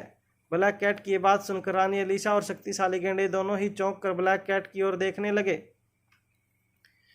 ब्लैक कैट के नकाब के बीचों बीच दिख रही ब्लैक कैट की आंखें काफ़ी कूल और कैजुअल लग रही थी। रानी अलीशा ने अपने कदम ब्लैक कैट की ओर आगे बढ़ाते हुए कहा, ये क्या कह रही हो तुम? क्या तुम जानती भी हो कि रानी की सिक्योरिटी गार्ड बनने का क्या मतलब है? तुम इतनी बड़ी ऑफर डिक्लाइन कैसे कर सकती हो? ये तुम्हारी ऑर्गेनाइजेशन के लिए बहुत बड़ी बात हो सकती है कि तुम खुद रानी की क्लोज सिक्योरिटी गार्ड बनने जा रही हो, और फिर तुमने अपनी जान पर खेलकर हम लोगों की जान बचाई है। आई एम श्योर कि तुमने भी इसी उम्मीद में हमारी जान बचाई थी कि तुम्हें इस तरह का प्रमोशन मिले, और अब जब मैं तुम्हें सामने से चलकर प्रमोट कर रही हूँ तब तुम्हें ये प्रमोशन मंजूर नहीं है। अगर तुम्हें ये पोजीशन हासिल नहीं करनी थी फिर तुमने अपनी जान पर खेलकर हमें क्यों प्रोटेक्ट किया? रानी के इस सवाल पर कुछ देर खामोश रहने के बाद ब्लैक कैट ने कहा, नहीं, मैंने ये सब कुछ सिर्फ इसलिए किया था ताकि मैं किंग की सिक्योरिटी गार्ड बन सकूं। ब्लैक कैट का ऐसा जवाब सुनकर वहां खड़े सभी लोग शॉक हो गए। रानी अलीशा को अपने कानों पर यकीन नहीं हो रहा था। ब्लैक कैट ने रानी को प्रोटेक्ट करने का ऑफर ठुकराकर किंग की सिक्योरिटी गार्ड बनने की इच्छा जताई थी। ब्लैक कैट की ये बात सुनकर किंग कुछ देर तक हैरानी से ब्लैक कैट की ओर देखता रहा, मगर ब्लैक कैट ने भी किंग की नज़रों से अपनी नज़रें नहीं हटाई, इसलिए किंग ने अपनी नज़रें झुकाकर यहाँ वहाँ देखना शुरू कर दिया। किंग ब्लैक कैट के सामने काफ़ी अनकंफर्टेबल हो रहा था। ये सब कुछ देखकर रानी अलीशा काफ़ी हैरान हो रही थी। उसने अटकती हुई आवाज़ में ब्लैक कैट की बात का जवाब देते हुए कहा, देखो, मुझे नहीं लगता कि किंग किसी भी लड़की को अपनी क्लोज सिक्योरिटी गार्ड रखना पसंद करेगा। मैं किंग को अच्छी तरह से जानती हूँ। रानी अलीशा का ये जवाब सुनते ही ब्लैक कैट ने अपने कदम कुछ पीछे की ओर बढ़ाते हुए कहा, अच्छा, अगर ऐसी बात है तो आप ये बात एक बार किंग से ही पूछ लीजिए। ब्लैक कैट तेज़ नज़रों से किंग की ओर देख रही थी। किंग को ऐसा लग रहा था जैसे ब्लैक कैट उसे नकाब के आर पार देख पा रही थी। रानी अलीशा फटी हुई आंखों से कुछ देर तक ब्लैक कैट को देखती रही। उसके बाद उसने किंग की ओर अपनी नज़रें घुमाकर पूछा, किंग ये कह रही हैं कि इसे तुम्हारी क्लोज सिक्योरिटी टीम में शामिल होना है। मैं अच्छी तरह से जानती हूँ कि तुम इस लड़की को अपने आसपास आने के लिए कभी अलाउ नहीं करोगे, मगर ब्लैक कैट के बारे में तो तुमने भी ज़रूर सुन रखा होगा। तो क्या तुम्हें ब्लैक कैट के इस ऑफ़र का कोई जवाब देना है? अलीशा अच्छी तरह से जानती थी कि किंग कभी भी किसी औरत को अपने क्लोज सिक्योरिटी टीम में शामिल नहीं कर सकता था। न सिर्फ ये बात किंग के लिए अनकम्फर्टेबल होगी, बल्कि किंग की मंगेतर अनिका को भी शायद ये बात बिल्कुल पसंद नहीं आएगी। इस बात का कॉन्फिडेंस था रानी अलीशा को। वो जानती थी कि किंग ब्लैक कैट के इस प्रपोजल को ठुकराने वाला था। ब्लैक कैट अभी भी तेज़ नज़रों से किंग की ओर देख रही थी। किंग समझ चुका था कि ब्लैक कैट ने उसके पूरे प्लान को पढ़ लिया था। वैसे तो किंग अनिका को इतने खतरनाक मिशन पर अपने साथ नहीं ले जा सकता था, मगर अब किंग इतना तो जान चुका था कि ब्लैक कैट यानी कि अनिका ने उसकी पूरी प्लानिंग पढ़ ली थी और वो उसका पीछा करते हुए बड़ी आसानी से रानी के साथ फ्रांस पहुंच चुकी थी। इसलिए अब उसे रोकने का कोई फ़ायदा नहीं था। किंग अभी भी ब्लैक कैट की नज़रों से नज़रें नहीं मिला पा रहा था। उसने अपने दोनों हाथों को अपनी जेब में रखने के बाद कमरे में यहाँ वहाँ नज़रें घुमाते हुए रानी अलीशा से कहा, ठीक है, मुझे मंजूर है। ब्लैक कैट अगर खुद मेरे क्लोज सिक्योरिटी टीम में शामिल होगी तो ये मेरे लिए बेहद गर्व की बात होगी। किंग का ये फैसला सुनने के बाद रानी अलीशा हैरान रह गई। उसे अपने कानों पर विश्वास नहीं हो रहा था। आज से पहले किंग ने कभी भी किसी के सामने इतनी आसानी से सरेंडर नहीं किया था। वो खुद अभी अभी देख चुकी थी कि एक रियासत की रानी को भी किंग ने अपनी बातों में फंसाकर किस तरह से अपना काम निकलवाया था। उसे समझ में नहीं आ रहा था कि इतनी तेज और चालाक बिजनेसमैन इतनी आसानी से किसी के ऑफर को कैसे मान सकता था। इस पूरी की पूरी बात में ब्लैक कैट की कोई साजिश भी शामिल हो सकती थी। किंग को उसे इतनी लाइटली क्यों ले रहा था, ये बात रानी एलिसा की समझ के बाहर थी। उसने दोबारा से अटकती हुई आवाज़ में किंग से पूछा, mister king, are you sure कि आप ब्लैक कैट को अपना क्लोज सिक्योरिटी गार्ड बनाना चाहते हैं? किंग ने भी बिना ब्लैक कैट की ओर देखे रानी एलिसा की बात का जवाब देते हुए कहा, मैंने कहा ना, मेरे लिए ऑनर की बात होगी। रानी एलिसा ने अपने कदम किंग की ओर बढ़ाते हुए पूछा, क्या तुम्हारी मंगेतर को ये बात मंजूर होगी? रानी एलिसा के इस सवाल पर किंग ने उसकी आंखों में आंखें डालकर कहा, वो अब मेरी मंगेतर नहीं है।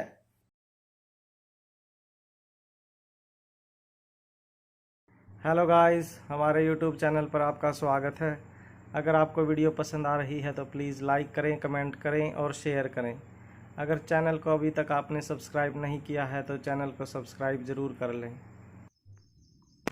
किंग का जवाब सुनते ही रानी एलिसा के चेहरे पर हैरानी छा गई। उसके साथ साथ ठीक उसके पीछे खड़ी अनीका यानी कि ब्लैक कैट भी बड़े ही गौर से किंग की ओर देखने लगी। रानी एलिसा के चेहरे पर हैरानी के साथ साथ एक उम्मीद भी दिखाई दे रही थी। वो मन ही मन ये भी सोचने लगी कि शायद इसलिए किंग उसके साथ इतनी अच्छी तरह से बर्ताव कर रहा था क्योंकि किंग की ज़िंदगी से अब अनीका हमेशा हमेशा के लिए जा चुकी थी। रानी एलिसा मन ही मन सोचने लगी कि क्या वो खुद किंग की ज़िंदगी में वो मुकाम अब हासिल कर सकती थी जो मुकाम पाने की सालों से उसके दिल में तमन्ना थी। वहाँ अनीका भी अब जानना चाहती थी कि आखिर किंग जवाब क्या देने वाला था। अगर किंग ही रोहित था तो क्या रोहित ने अब अनीका को हमेशा के लिए अपनी ज़िंदगी से हटा दिया था? क्या इसलिए इतने वक्त तक रोहित ने जिंदा होने के बावजूद अनीका से कांटेक्ट नहीं किया था? अनीका मन ही मन ये भी सोचने लगी कि अगर रोहित को किसी तरह अनीका को अपनी ज़िंदगी से हटाना ही था तो वह उसके साथ खुलकर बात कर सकता था। अनीका उन लड़कियों में से नहीं थी जो ब्रेकअप के बाद रोती हुई बिलखती हुई अपने बॉयफ्रेंड से फिर से पैचअप की जिद करती रहे। अनीका के मन में एक साथ कई सारे सवाल दौड़ने लगे थे। तभी किंग ने अपनी बात आगे बढ़ाते हुए कहा, अनीका मेरी मंगेतर नहीं है, वो मंगेतर से कहीं ज़्यादा बन चुकी है मेरी ज़िंदगी में। मैंने मन ही मन उसे अपनी पत्नी मान लिया है। वो मेरे तीनों बच्चों की माँ है और मैं उसे अच्छी तरह से जानता हूँ। मुझे नहीं लगता कि उसे इस बात को लेकर इनसिक्योरिटी होगी कि मेरी कोई क्लोज सिक्योरिटी गार्ड एक लड़की है, क्योंकि जितना विश्वास मुझे उसकी मोहब्बत पर है उतना ही विश्वास उसे मेरे प्यार पर है। किंग की ये बात सुनते ही रानी एलिसा ने अपनी पलकें झुका ली। उसका चेहरा एम्बैरसमेंट की वजह से नीला पड़ने लगा था। रोहित अपनी होने वाली पत्नी से इतना प्यार करता था, इसके बारे में रानी एलिसा को आज से पहले अंदाज़ा भी नहीं था। किसी तरह अपने इमोशंस को संभालते हुए अटकती आवाज़ में रानी एलिसा ने किंग से पूछा, और तुम्हारे तीनों बच्चों को क्या उन्हें कोई ऐतराज़ होगा कि ब्लैक कैट तुम्हारी इतनी करीबी बनने जा रही थी?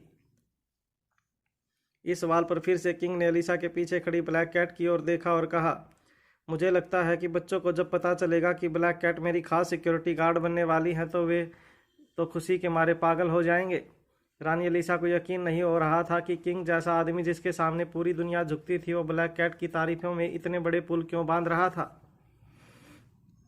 एलिसा ने मुड़कर अपने पीछे खड़ी ब्लैक कैट की ओर देखा। ब्लैक कैट का चेहरा तो एलिसा को नज़र नहीं आ रहा था, मगर ब्लैक कैट के खड़े रहने का तरीका, उसके बात करने का तरीका, ब्लैक कैट का कॉन्फिडेंस और टाइट सिक्योरिटी आउटफिट में नज़र आ रहा ब्लैक कैट का फिगर देखकर रानी एलिसा को मन ही मन ब्लैक कैट के लिए जलन महसूस होने लगी थी।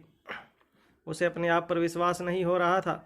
उसे अभी अभी रियासत की रानी के खिताब से नवाजा गया था, मगर ऐसे वक्त पर भी रानी एलिसा को खुशी से ज़्यादा जलन महसूस हो रही थी, वो भी अपनी ही एक क्लोज सिक्योरिटी ऑफिसर से।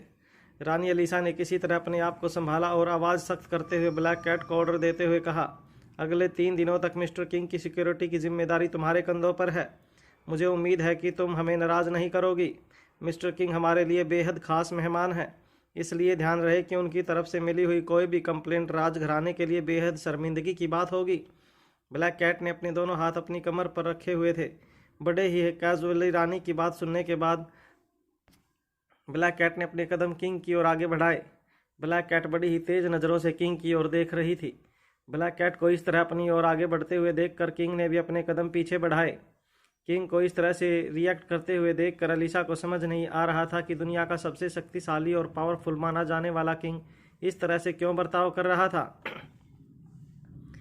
ब्लैक कैट के आगे बढ़ रहे कदमों को रोकते हुए रानी अलीशा ने कहा, देखो लड़की, एक और बात सुन लो। चाहे हमारे जान बचाने के पीछे तुम्हारा कोई भी मकसद रहा हो, मगर हकीकत यह है कि तुमने बड़ी रानी की और मेरी जान बचाई है। राजघराने के लिए तुमने जो काम किया है उसके बदले में मैं तो तुम्हें बस इतनी चेतावनी देना चाहती हूँ कि मिस्टर किंग की जो मंगेतर हैं उससे थोड़ा संभल कर रहना। हो सकता है कि एक औरत को किंग के इतने नज़दीक आते हुए देखकर उसे तुमसे जलन महसूस हो और तुमसे बदला लेने के लिए वो कोई ऐसा कदम उठाए जो शायद तुम्हें पसंद न आए, मगर ऐसे हालातों में भी तुम्हें अपने आप पर काबू रखना होगा। मेरी तुम्हें यह सलाह है कि तुम उस औरत से दूर ही रहना, और बदले में मैं तुम्हें यकीन दिलाती हूँ कि अगर उसने तुम्हें ज़्यादा नुकसान पहुँचाने की कोशिश की तो हम तुम्हारी रक्षा के लिए खड़े रहेंगे। आखिर तुमने हमारी जान बचाई है, इतना तो हमारा भी फ़र्ज़ बनता है कि हमारे यहाँ पर काम करने वालों की इज्जत पर कोई दाग न लगे, इसका ख्याल रखा जाएगा। और हाँ, अगले 3 दिनों तक मिस्टर किंग की मीटिंग्स और उनका शेड्यूल काफ़ी टाइट है। 2 दिन बाद हम उनकी मंगेतर और बच्चों से मिलने भी जा रहे हैं। तुम्हें वहाँ पर काफ़ी सावधान रहना होगा। हो सके तो उस वक्त तुम किंग से दूरी बनाए रखना, वरना तुम्हारे और उस अनिका के बीच में एक ऐसी जंग छिड़ जाएगी जिसे सुलझा पाना बहुत मुश्किल हो जाएगा। ब्लैक कैट यानी कि अनिका खुद ये नहीं जानती थी कि रानी अलीशा को अनिका के बारे में ऐसी सारी बातें किसने कही थी। वो हैरानी से अपने सामने खड़े किंग की ओर देखने लगी। किंग ने जैसे ही देखा कि ब्लैक कैट उसकी ओर तेज़ नज़रों से देख रही थी तो किंग ने अपनी गर्दन झुका ली। हालांकि किंग को भी इस बात से काफ़ी हैरानी हो रही थी कि रानी अलीशा को अनिका के बारे में इस तरह की बातें किसने बताई थी। रानी अलीशा की बात पूरी होने के बाद अनिका ने अपने दोनों हाथ अपनी कमर पर रखकर बड़ी ही कैजुअली रानी से पूछा, मे आई गो नाउ। रानी अलीशा के पास अब कोई चारा नहीं था। उसे अपने प्यार यानी कि मिस्टर किंग को ब्लैक कैट के साथ जाने देना था।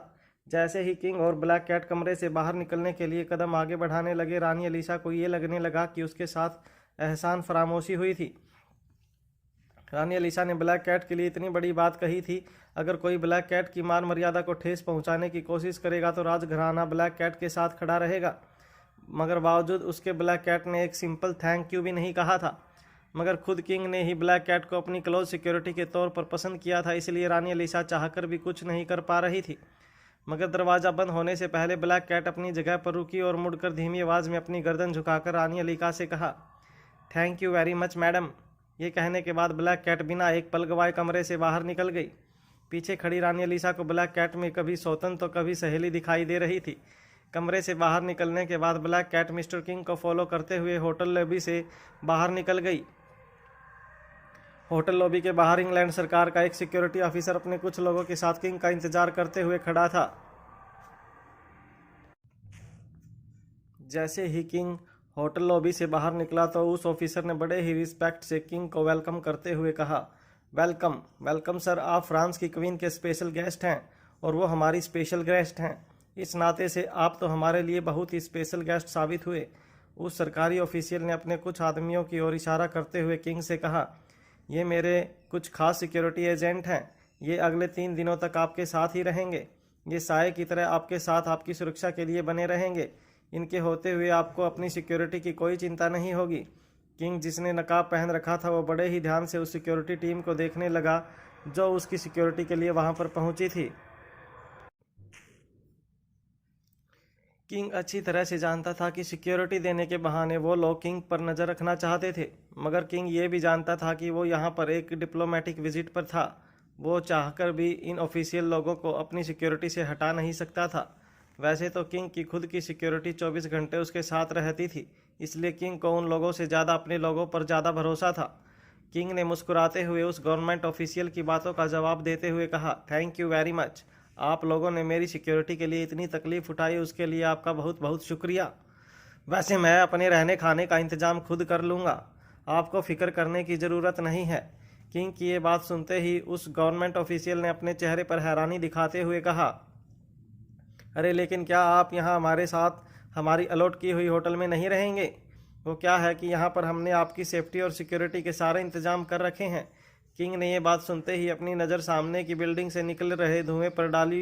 पूरा का पूरा 7 स्टार होटल जलकर राख हो चुका था। जब किंग ने अपनी नज़रें घुमाकर उस जलती हुई होटल की ओर देखा तब गवर्नमेंट ऑफिशियल ने अपनी नज़रें झुका ली।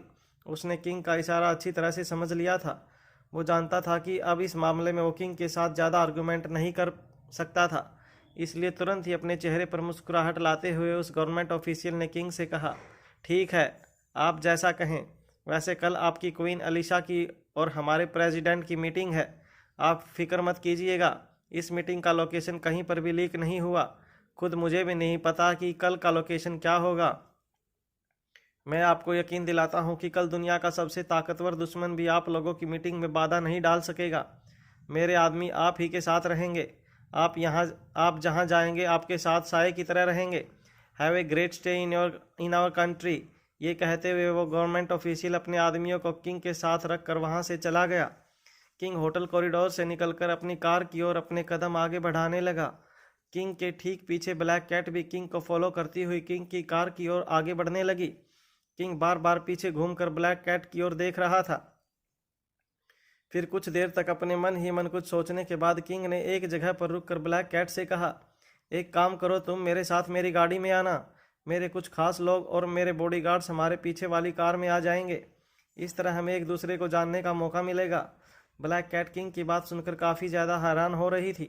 अपने क्लोज सिक्योरिटी गार्ड के साथ मेल जोल बढ़ाने के पीछे किंग का क्या मकसद हो सकता था, ये बात ब्लैक कैट यानी कि अनिका भी समझ नहीं पा रही थी। हालांकि अब तक अनिका को इस बात का कॉन्फिडेंस था, चाहे रोहित किंग हो तब भी उसके लिए अंदाज़ा लगा पाना कि ब्लैक कैट के मास्क के पीछे अनिका ही थी, ये बेहद मुश्किल था। किंग के साथ बात करते वक्त अनिका अपनी आवाज़ भी काफ़ी हद तक बदलने की कोशिश कर रही थी, ताकि अगर सचमुच किंग ही रोहित मारवा हो तो उसे कभी इस बात का अंदाज़ा न हो कि नकाब के पीछे खड़ी लड़की अनिका थी। जैसे ही किंग की गाड़ी सामने आई, किंग ने अनिका को इशारा करते हुए आगे की सीट पर बैठने को कहा और खुद पीछे वाली सीट पर जाकर बैठ गया। जैसे ही अनिका यानी कि ब्लैक कैट ड्राइवर के बगल वाली सीट पर बैठी, उसकी नज़र रियर व्यू मिरर पर पड़ी। रियर व्यू मिरर में दो ऐसे चेहरे नज़र आ रहे थे जिन्हें अनिका अच्छी तरह से जानती थी।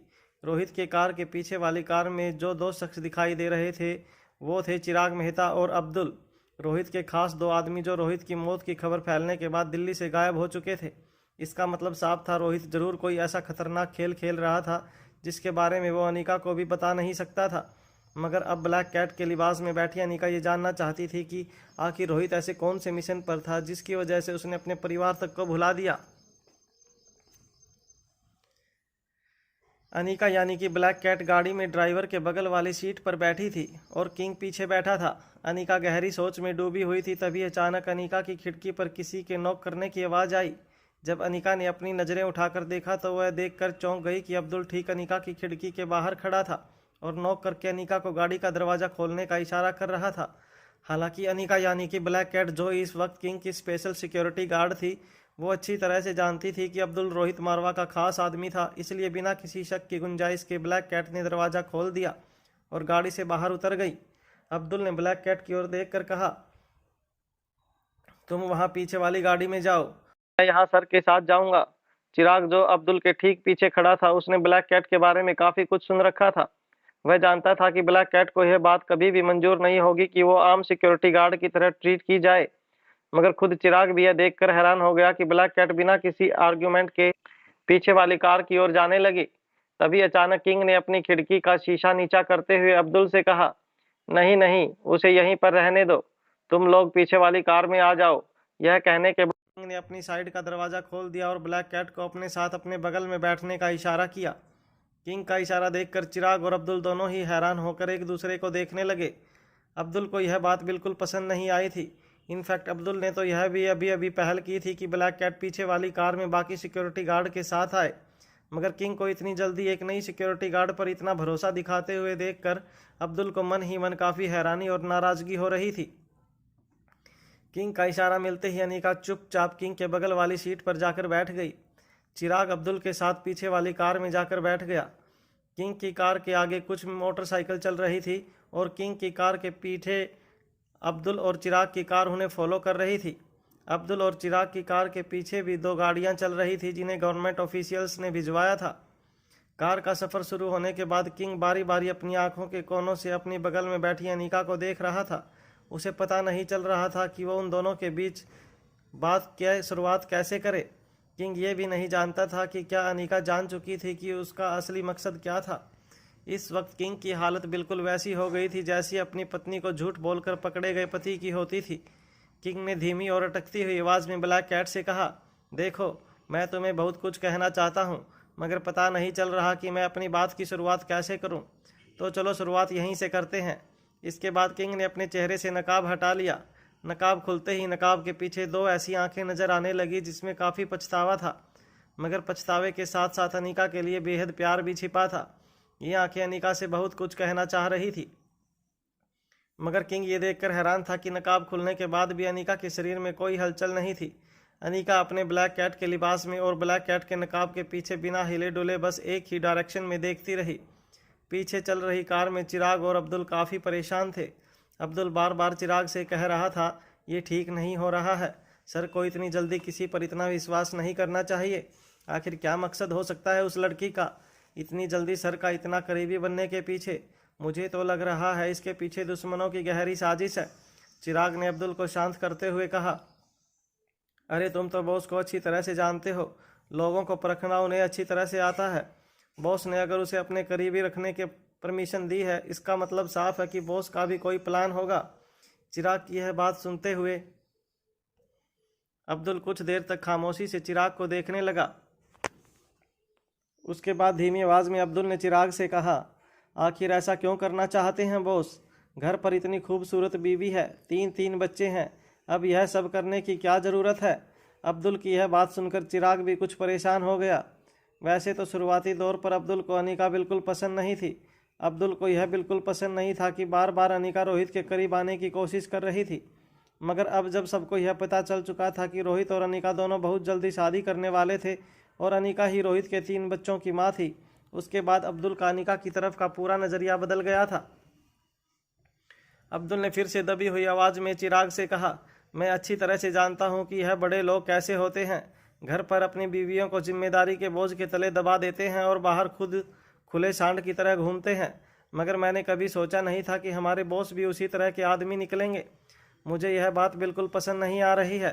हाँ, हमारे सामने तो उस लड़की ने नकाब पहन रखा है, मगर ज़रूर नकाब के पीछे की उस शक्ल के पीछे हमारे बॉस लट्टू हो गए हैं। उस लड़की ने पता नहीं कौन सा जादू चलाया है हमारे बॉस पर। आज तक इतने सालों में बॉस ने कभी भी किसी अनजान इंसान को इतने जल्दी अपने करीब नहीं आने दिया, खासकर तब जब वो एक लड़की हो। और अब अनिका मैडम के होते हुए 3 बच्चों के बाप होते हुए उन्होंने ऐसा कदम उठाकर बहुत गलत किया है। चिराग और अब्दुल दोनों को ही अपने बॉस के बिहेवियर पर काफ़ी हैरानी हो रही थी, क्योंकि ये वो बात दोनों ही जानते थे कि ब्लैक कैट के नकाब के पीछे वाला चेहरा काफ़ी जाना पहचाना था। वहाँ रोहित, जिसने अब अपने चेहरे से मास्क हटा लिया था, वो कुछ देर तक खिड़की से बाहर देख रही अनिका की ओर देखता रहा। अनिका की बॉडी में कोई मूवमेंट नहीं हो रही थी। नकाब हटाने के बावजूद अनिका ने किंग की ओर नहीं देखा था। किंग यानी कि रोहित, जिसने अपना नकाब हटा दिया था, वो समझ गया था कि अनिका यानी कि ब्लैक कैट उससे इतनी नाराज़ थी। धीरे से किंग ने अपने हाथ ब्लैक कैट के नकाब की ओर आगे बढ़ाए। हाथ नकाब तक पहुंचने के बावजूद ब्लैक कैट ने कोई रिएक्शन नहीं दिया था। बड़े ही धीरे से किंग ने ब्लैक कैट का नकाब हटा दिया और उसे वो चेहरा नजर आया जिसे देखने के लिए वो दिन रात तड़पता रहता था। खिड़की से बाहर झांक रही अनिका की आंखें बंद थी और मुंह जरा सा खुला था। वह गहरी नींद में सो चुकी थी। अनिका को इस तरह अचानक सोते हुए आज से पहले भी कई बार रोहित ने देखा था। उसके लिए कोई सरप्राइज नहीं था। अनिका को इस तरह सोते हुए देखकर किंग के चेहरे पर मुस्कुराहट आ गई। किंग की कार चला रहा ड्राइवर पीछे मुड़कर देखने की कोशिश कर रहा था। वो अब जान चुका था कि किंग ने अपने चेहरे से मास्क हटा लिया था और साथ ही साथ किंग ने ब्लैक कैट के चेहरे से भी मास्क हटाया था। वो धीरे से मुड़कर दोनों के चेहरों पर नज़र डालने की कोशिश कर रहा था। किंग की कार में ड्राइवर के सामने रियर व्यू मिरर नहीं था। ड्राइवर के लिए उसे हर तरफ स्क्रीन पर कैमरा प्रोवाइड किए गए थे, जिसका सहारा लेकर वो ड्राइव कर सकता था, मगर ड्राइव बार बार पीछे मुड़ने की कोशिश कर रहा था। मगर उसे ये डर था कि पकड़े जाने पर किंग उसे बहुत ही खतरनाक सज़ा देगा। तभी सिक्योरिटी गार्ड्स ने ड्राइवर को जो फ़ोन दे रखा था उस पर अब्दुल का कॉल आने लगा। ड्राइवर ने जब कॉल कनेक्ट किया तब अब्दुल ने ड्राइवर से कहा, देखो साहब पर नज़र रखना। उस लड़की ने अगर साहब पर अपने आप को फोर्स करने की कोशिश की तो ऐसा होने मत देना। ये लड़कियां बहुत तेज़ होती हैं, अपनी खूबसूरती के जाल में फंसाकर बड़े बड़े लोगों को अपनी साजिश का शिकार बनाती हैं। तुझे यकीन है कि हमारे साहब तो इतनी आसानी से फिसलने वालों में से नहीं है, मगर फिर भी तुम ज़रा उस लड़की पर नज़र रखना। हो सकता है साहब को रिझाने के लिए वो साहब को अपनी खूबसूरती के जाल में फंसाने की कोशिश करे। अब्दुल की यह बात सुनते ही ड्राइवर की सांसें तेज हो गई। उसके दिल की धड़कनें भी बढ़ने लगी थी। एक तरफ आग था तो दूसरी तरफ कुआं। उसे समझ नहीं आ रहा था कि वो पीछे चल रही हरकतों को किस तरह देखे, मगर जब उसने अपनी गर्दन को थोड़ा सा मोड़कर पीछे देखने की कोशिश की तो ये देखकर हैरान हो गया कि किंग ने ब्लैक कैट को दोनों हाथों से पकड़ रखा था और किंग का पूरा शरीर ब्लैक कैट के चेहरे की ओर झुका हुआ था। ड्राइवर को ना ब्लैक कैट का चेहरा नजर आ रहा था और ना ही किंग का, मगर ड्राइवर को इस बात का एहसास हो चुका था कि किंग किसी तरह ब्लैक कैट को चूमने की कोशिश कर रहा था। मौका पाकर जब ड्राइवर ने अपनी गर्दन थोड़ी और पीछे की ओर मोड़कर पीछे की देखने की कोशिश की, तब अचानक उसने देखा कि किंग को ड्राइवर की हरकत के बारे में पता चल गया था। ड्राइवर ने तुरंत अपनी पीठ सीधी की और ड्राइविंग पर कंसंट्रेट करने लगा। ड्राइवर के दिल की धड़कनें काफ़ी तेज हो गई थी। अगर किंग को पता चल गया कि उसका ड्राइवर उसकी प्राइवेसी को भेदने की कोशिश कर रहा था तो उसका अंजाम क्या होगा, यह सोच सोच कर ड्राइवर के हाथ पैर कांपने लगे। तभी अचानक ड्राइवर को एक जोर की आवाज़ सुनाई दी। इस बार जब ड्राइवर ने मुड़कर देखा तो उसे एहसास हुआ कि किंग ने ड्राइवर और पीछे के कंपार्टमेंट वाली खिड़की को बंद कर दिया था, जिससे अब चाहकर भी ड्राइवर पीछे के लोगों को न देख सके। मगर कहीं ना कहीं ड्राइवर ने भी एक लंबी राहत की सांस ली। कम से कम वो किंग के गुस्से और उसकी सज़ा से बच गया। रोहित और अनिका की कार के पीछे चल रही कार से अब्दुल ने रोहित के ड्राइवर से पूछा, क्या चल रहा है पीछे, जरा बताओ हमें। उस ड्राइवर ने अटकती हुई आवाज़ में कहा, साहब ने बीच का पार्टीशन बंद कर दिया है, अब मैं देख नहीं पा रहा हूँ कि पीछे क्या चल रहा है, मुझे माफ़ करना, मैं अब ज़्यादा रिस्क नहीं ले सकता। यह कहकर ड्राइवर ने कॉल डिस्कनेक्ट कर दिया। ड्राइवर को अपनी नौकरी से ज़्यादा अपनी जान प्यारी थी। जैसे ही ड्राइवर ने कॉल डिस्कनेक्ट किया, अब्दुल ने अपने फ़ोन को अपने पैरों पर पटकते हुए कहा, पता नहीं हो क्या गया है आज बॉस को, तुम देख लेना चिराग, अगर बॉस इस नई लड़की के चक्कर में पड़ गए तो वहाँ अनिका मैडम इनका क्या हाल करेंगी, इन्हें पता नहीं है। अगर अनिका मैडम को इस लड़की के बारे में पता चल गया तो अब्दुल को अपनी बात आगे बढ़ाने के लिए शब्द ही नहीं मिल रहे थे। चिराग अब्दुल को शांत करने की कोशिश कर रहा था, मगर अब्दुल शांत होने का नाम ही नहीं ले रहा था। कुछ देर बाद चिराग ने भी अब्दुल को अपने हाल पर छोड़ दिया। हालांकि चिराग भी अच्छी तरह से जानता था कि अगर अनिका को रोहित के अफेयर के बारे में पता चल जाएगा तो अनिका क्या कर सकती थी। वहाँ रोहित अनिका को बड़े ही करीब से देख रहा था। ऐसा लग रहा था जैसे रोहित को इस पल का बेसब्री से इंतजार था। रोहित ने अनिका के गालों को चूम कर अनिका के चेहरे से उसकी लट हटाकर अनिका का सर एक छोटे से पिलो पर रख दिया, ताकि अनिका को नींद में किसी भी तरह की परेशानी ना हो। रोहित जान चुका था कि अनिका अब काफ़ी देर बाद जागने वाली थी, इसलिए बिना किसी रुकावट के आने वाले कई पलों तक रोहित अनिका के चेहरे को देख सकता था। अभी रोहित की आंखें अनिका के चेहरे पर जमी हुई थी।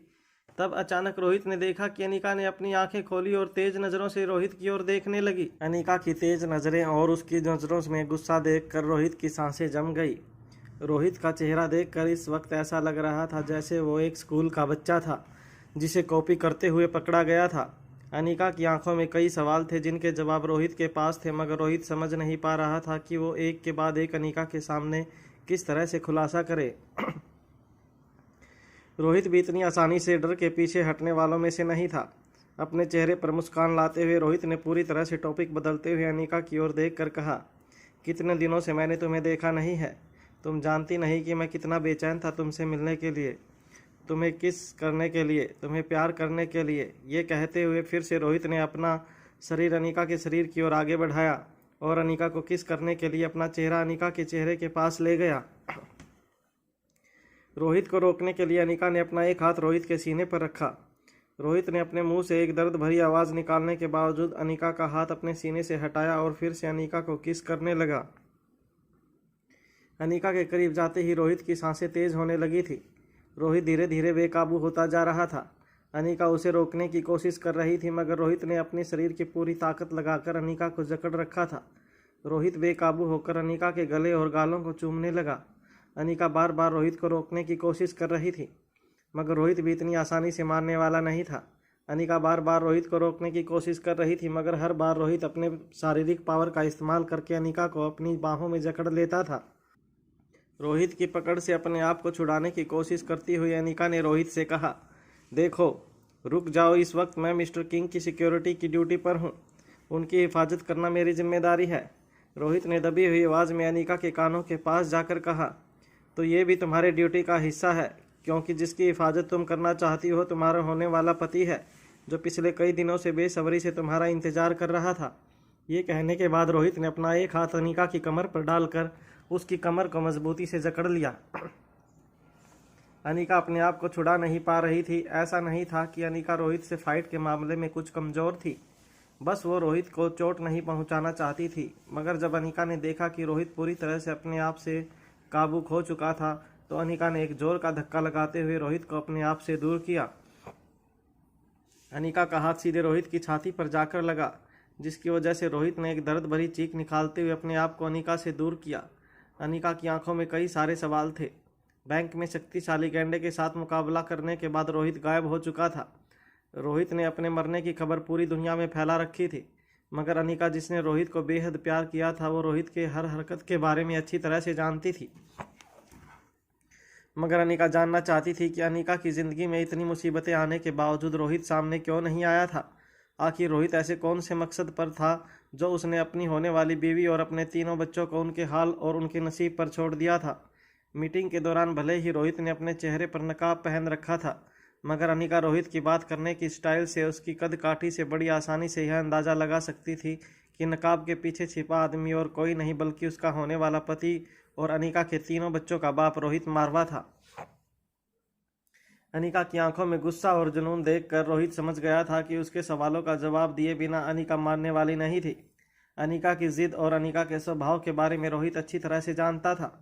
वो बिना सच जाने इस बार पीछे हटने वाली नहीं थी। वहाँ कार चला रहे ड्राइवर को फिर से अब्दुल का फ़ोन आया। जब कार एक ट्रैफिक सिग्नल पर रुकी तब ड्राइवर ने अब्दुल का फ़ोन उठाते हुए कहा, देखो साहब, आप मुझे प्लीज़ इस तरह का खतरनाक काम करने के लिए मत कहिए। अरे मुझे मेरी जान प्यारी है, मेरे घर पर मेरी बीवी है, मेरे बच्चे हैं। प्लीज़ मेहरबानी कीजिए, आप चाहे तो किसी और ड्राइवर को अगले सिग्नल पर भेज दीजिए। मुझे अपनी ड्यूटी के पैसे भी नहीं चाहिए। अब्दुल ने उस ड्राइवर को शांत करते हुए कहा, देखो तुम्हें ज़्यादा रिस्क उठाने की ज़रूरत नहीं है, बस तुम सिर्फ अपने कान शार्प रखना। भले ही बॉस ने खिड़की बंद कर दी है, मगर तुम अपने कान खिड़की से लगाकर सुनने की कोशिश करो कि पीछे से क्या आवाज़ें आ रही हैं, कौन क्या बात करने की कोशिश कर रहा है, वो जानने की कोशिश करो और मुझे बताओ। अब्दुल ने अपनी बात आगे बढ़ाते हुए ड्राइवर से कहा, मैं यहीं फ़ोन पर मौजूद हूँ, तुम बस बात सुनकर हमें बताओ कि पीछे क्या बातें चल रही हैं। ड्राइवर जानता था कि अगर इस बार वो पकड़ा गया तो पीछे बैठा बॉस उसे छोड़ेगा नहीं, मगर किसी तरह उसने अपने कान खिड़की पर लगाकर सुनने की कोशिश की कि पीछे क्या बातें चल रही थी। तभी अचानक ट्रैफिक लाइट फिर से ग्रीन हो गई और उसे अपनी कार ड्राइव करके आगे ले जानी पड़ी। रोहित और अनीका इन सारी बातों से बिल्कुल अनजान थे। अनीका अभी भी रोहित के जवाब का इंतजार कर रही थी। अनीका जानना चाहती थी कि इतने दिनों तक रोहित कहाँ छुपा था और वो ऐसे कौन से खतरनाक मिशन पर था जो उसने अपनी फैमिली को भी पूरी तरह से भुला दिया था। रोहित ने नज़रें झुकाकर अनीका से कहा, देखो I am really very sorry, मगर मैं मजबूर था, मैं बुरी तरह से जख्मी था। रोहित के मुंह से ये बात सुनते ही अनीका ने ऊपर से नीचे तक रोहित को एग्जामिन करते हुए देखा। अनीका अच्छी तरह से जानती थी किस तरह से रोहित रानी अलीशा के साथ बातें कर रहा था। अनीका ये भी देख चुकी थी कि अभी अभी रोहित ने कितनी ताकत लगाकर अनीका पर अपने आप को फोर्स किया था। अगर अनीका ने रोहित को वक्त पर रोका नहीं होता तो न जाने रोहित कार में कितनी लिमिट क्रॉस कर देता। रोहित किसी भी एंगल से शारीरिक तौर पर कमज़ोर नहीं नजर आ रहा था, मगर अनीका ये भी जानती थी कि रोहित अनीका से इतनी आसानी से झूठ नहीं बोल सकता था। अनीका ने अपनी आवाज़ ऊंची करते हुए रोहित से कहा, बाहर से तो कहीं से तुम्हारी इंजरी नज़र नहीं आ रही है, कपड़े उतारो अपने। अनीका की ये बात सुनकर रोहित हैरानी से अनीका को देखता रहा। जब अनीका ने देखा कि रोहित उसके इंस्ट्रक्शंस फॉलो नहीं कर रहा था, तब एक और बार अपनी आवाज़ ऊंची करते हुए अनीका ने रोहित से कहा, सुना नहीं तुमने, कपड़े उतारो। इस बार अनीका की आवाज़ इतनी ऊंची थी कि आगे बैठे हुए ड्राइवर को अनीका की ये बात आसानी से सुनाई दी। ये बात सुनते ही ड्राइवर हैरान हो गया। वहाँ ड्राइवर को फ़ोन पर अब्दुल बार बार पूछ रहा था कि बताओ पीछे क्या बातें चल रही हैं। अटकती हुई आवाज़ में ड्राइवर ने अब्दुल से कहा, वो पीछे से लड़की की आवाज़ आ रही है, वो बॉस को कह रही है कपड़े उतारने के लिए। ड्राइवर की ये बात सुनते ही पीछे चल रही कार में बैठे अब्दुल ने चिराग से कहा, सब कुछ बर्बाद हो गया, हमारा बॉस फिसल गया उस लड़की के जाल में, अब पता नहीं क्या होगा। मुझे तो लगता है कि उस लड़की के प्यार के चक्कर में पड़कर बॉस अनीका मैडम को छोड़ देंगे। अगर अनीका मैडम को छोड़ दिया तो तीनों बच्चे अनीका मैडम के साथ चले जाएंगे। बॉस जिंदगी में अकेले हो जाएंगे और अनीका मैडम इतनी आसानी से बॉस को छोड़ने वालों में से नहीं है। एक ऐसी चालबाज लड़की के लिए बॉस ने अपनी पूरी जिंदगी खराब कर ली है। हालांकि चिराग जानता था कि अब्दुल ओवर रिएक्ट कर रहा था, मगर कहीं ना कहीं चिराग को भी रोहित की इस हरकत पर काफ़ी हैरानी हो रही थी। आज तक रोहित ने कभी भी किसी लड़की को अपने करीब भी नहीं आने दिया था, अनीका से पहले। मगर आज अचानक रोहित को हो क्या गया था, ये बात तो चिराग को भी नहीं समझ आ रही थी। वहां अनीका का ऑर्डर मिलने के बावजूद रोहित फटी हुई आंखों से अनीका को बस देखता रहा। अनीका ने जब देखा कि रोहित अपने कपड़े नहीं उतार रहा था तो अनीका ने अपने हाथ आगे बढ़ाए और रोहित का ब्लेजर उसके कंधे से उतार दिया। फिर धीरे धीरे अनीका रोहित का शर्ट उतारने लगी। अनीका ने जैसे ही रोहित के शर्ट के 2 बटन खोले, अनीका ये देखकर हैरान हो गई कि रोहित की छाती पर एक बड़ी सी बैंडेज लगी थी। सफ़ेद कलर की उस बैंडेज से लाल रंग साफ नजर आ रहा था। जख्म को देखकर अनीका समझ गई थी कि ये जख्म या तो रोहित को अभी अभी लगा था या तो कोई पुराना जख्म फिर से ताज़ा हो गया था। अनीका ने अपने शरीर की पूरी ताकत लगाकर रोहित को अपने आप से दूर करने के लिए रोहित के सीने पर अपना हाथ मारा था। शायद उसी की वजह से कोई पुराना जख्म खुल गया था। अनीका ने हैरान होकर रोहित से पूछा, ये क्या हुआ, ये तुम्हें? रोहित बस मुस्कुराते हुए अनीका से कहने लगा, अरे कुछ नहीं, एक छोटा सा जख्म था और कुछ नहीं। अनीका धीरे धीरे बैंडेज रोहित के जख्म से हटाने लगी। जब अनीका ने देखा कि रोहित की छाती पर एक गहरा जख्म था तो उस जख्म को देखकर अनीका समझ गई थी कि ये किसी गोली का जख्म था। गोली निकालते वक्त जिस तरह के टाँके लगते हैं, बिल्कुल उसी तरह के टाँके रोहित की छाती पर नजर आ रहे थे। टाँके हल्के हल्के खुल गए थे, जिसकी वजह से रोहित के शरीर से काफ़ी खून बहने लगा था। गोली लगने की पोजीशन को देखकर अनीका समझ गई थी कि अगर गोली 1 इंच भी यहाँ वहाँ लगी होती तो शायद गोली रोहित के दिल को चीर कर आगे निकल गई होती, जिससे रोहित की मौत भी हो सकती थी। अनीका को अब रोहित के लिए काफ़ी चिंता होने लगी थी। अनीका जानती थी कि ऐसे खतरनाक हमले के बाद रोहित का बचना किसी चमत्कार से कम नहीं था। अगर गोली की पोजीशन 1 इंच भी यहाँ वहाँ होती तो अनीका के बच्चों के सर से हमेशा हमेशा के लिए उनके बाप का साया चला जाता। अनीका ने फिर से अपनी आवाज़ तेज करते हुए रोहित की आंखों में आंखें डालकर पूछा, क्या हुआ है तुम्हें? मुझे बताओगे क्या? मुझे जानने का अधिकार नहीं है कि तुम्हें इस तरह का जख्म कैसे हुआ है?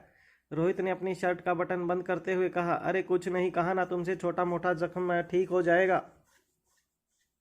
बस दुश्मनों के साथ थोड़ी सी झड़प हुई थी। अनीका अच्छी तरह से जानती थी कि छोटी सी झड़प में रोहित को कभी इतना खतरनाक जख्म नहीं लग सकता था।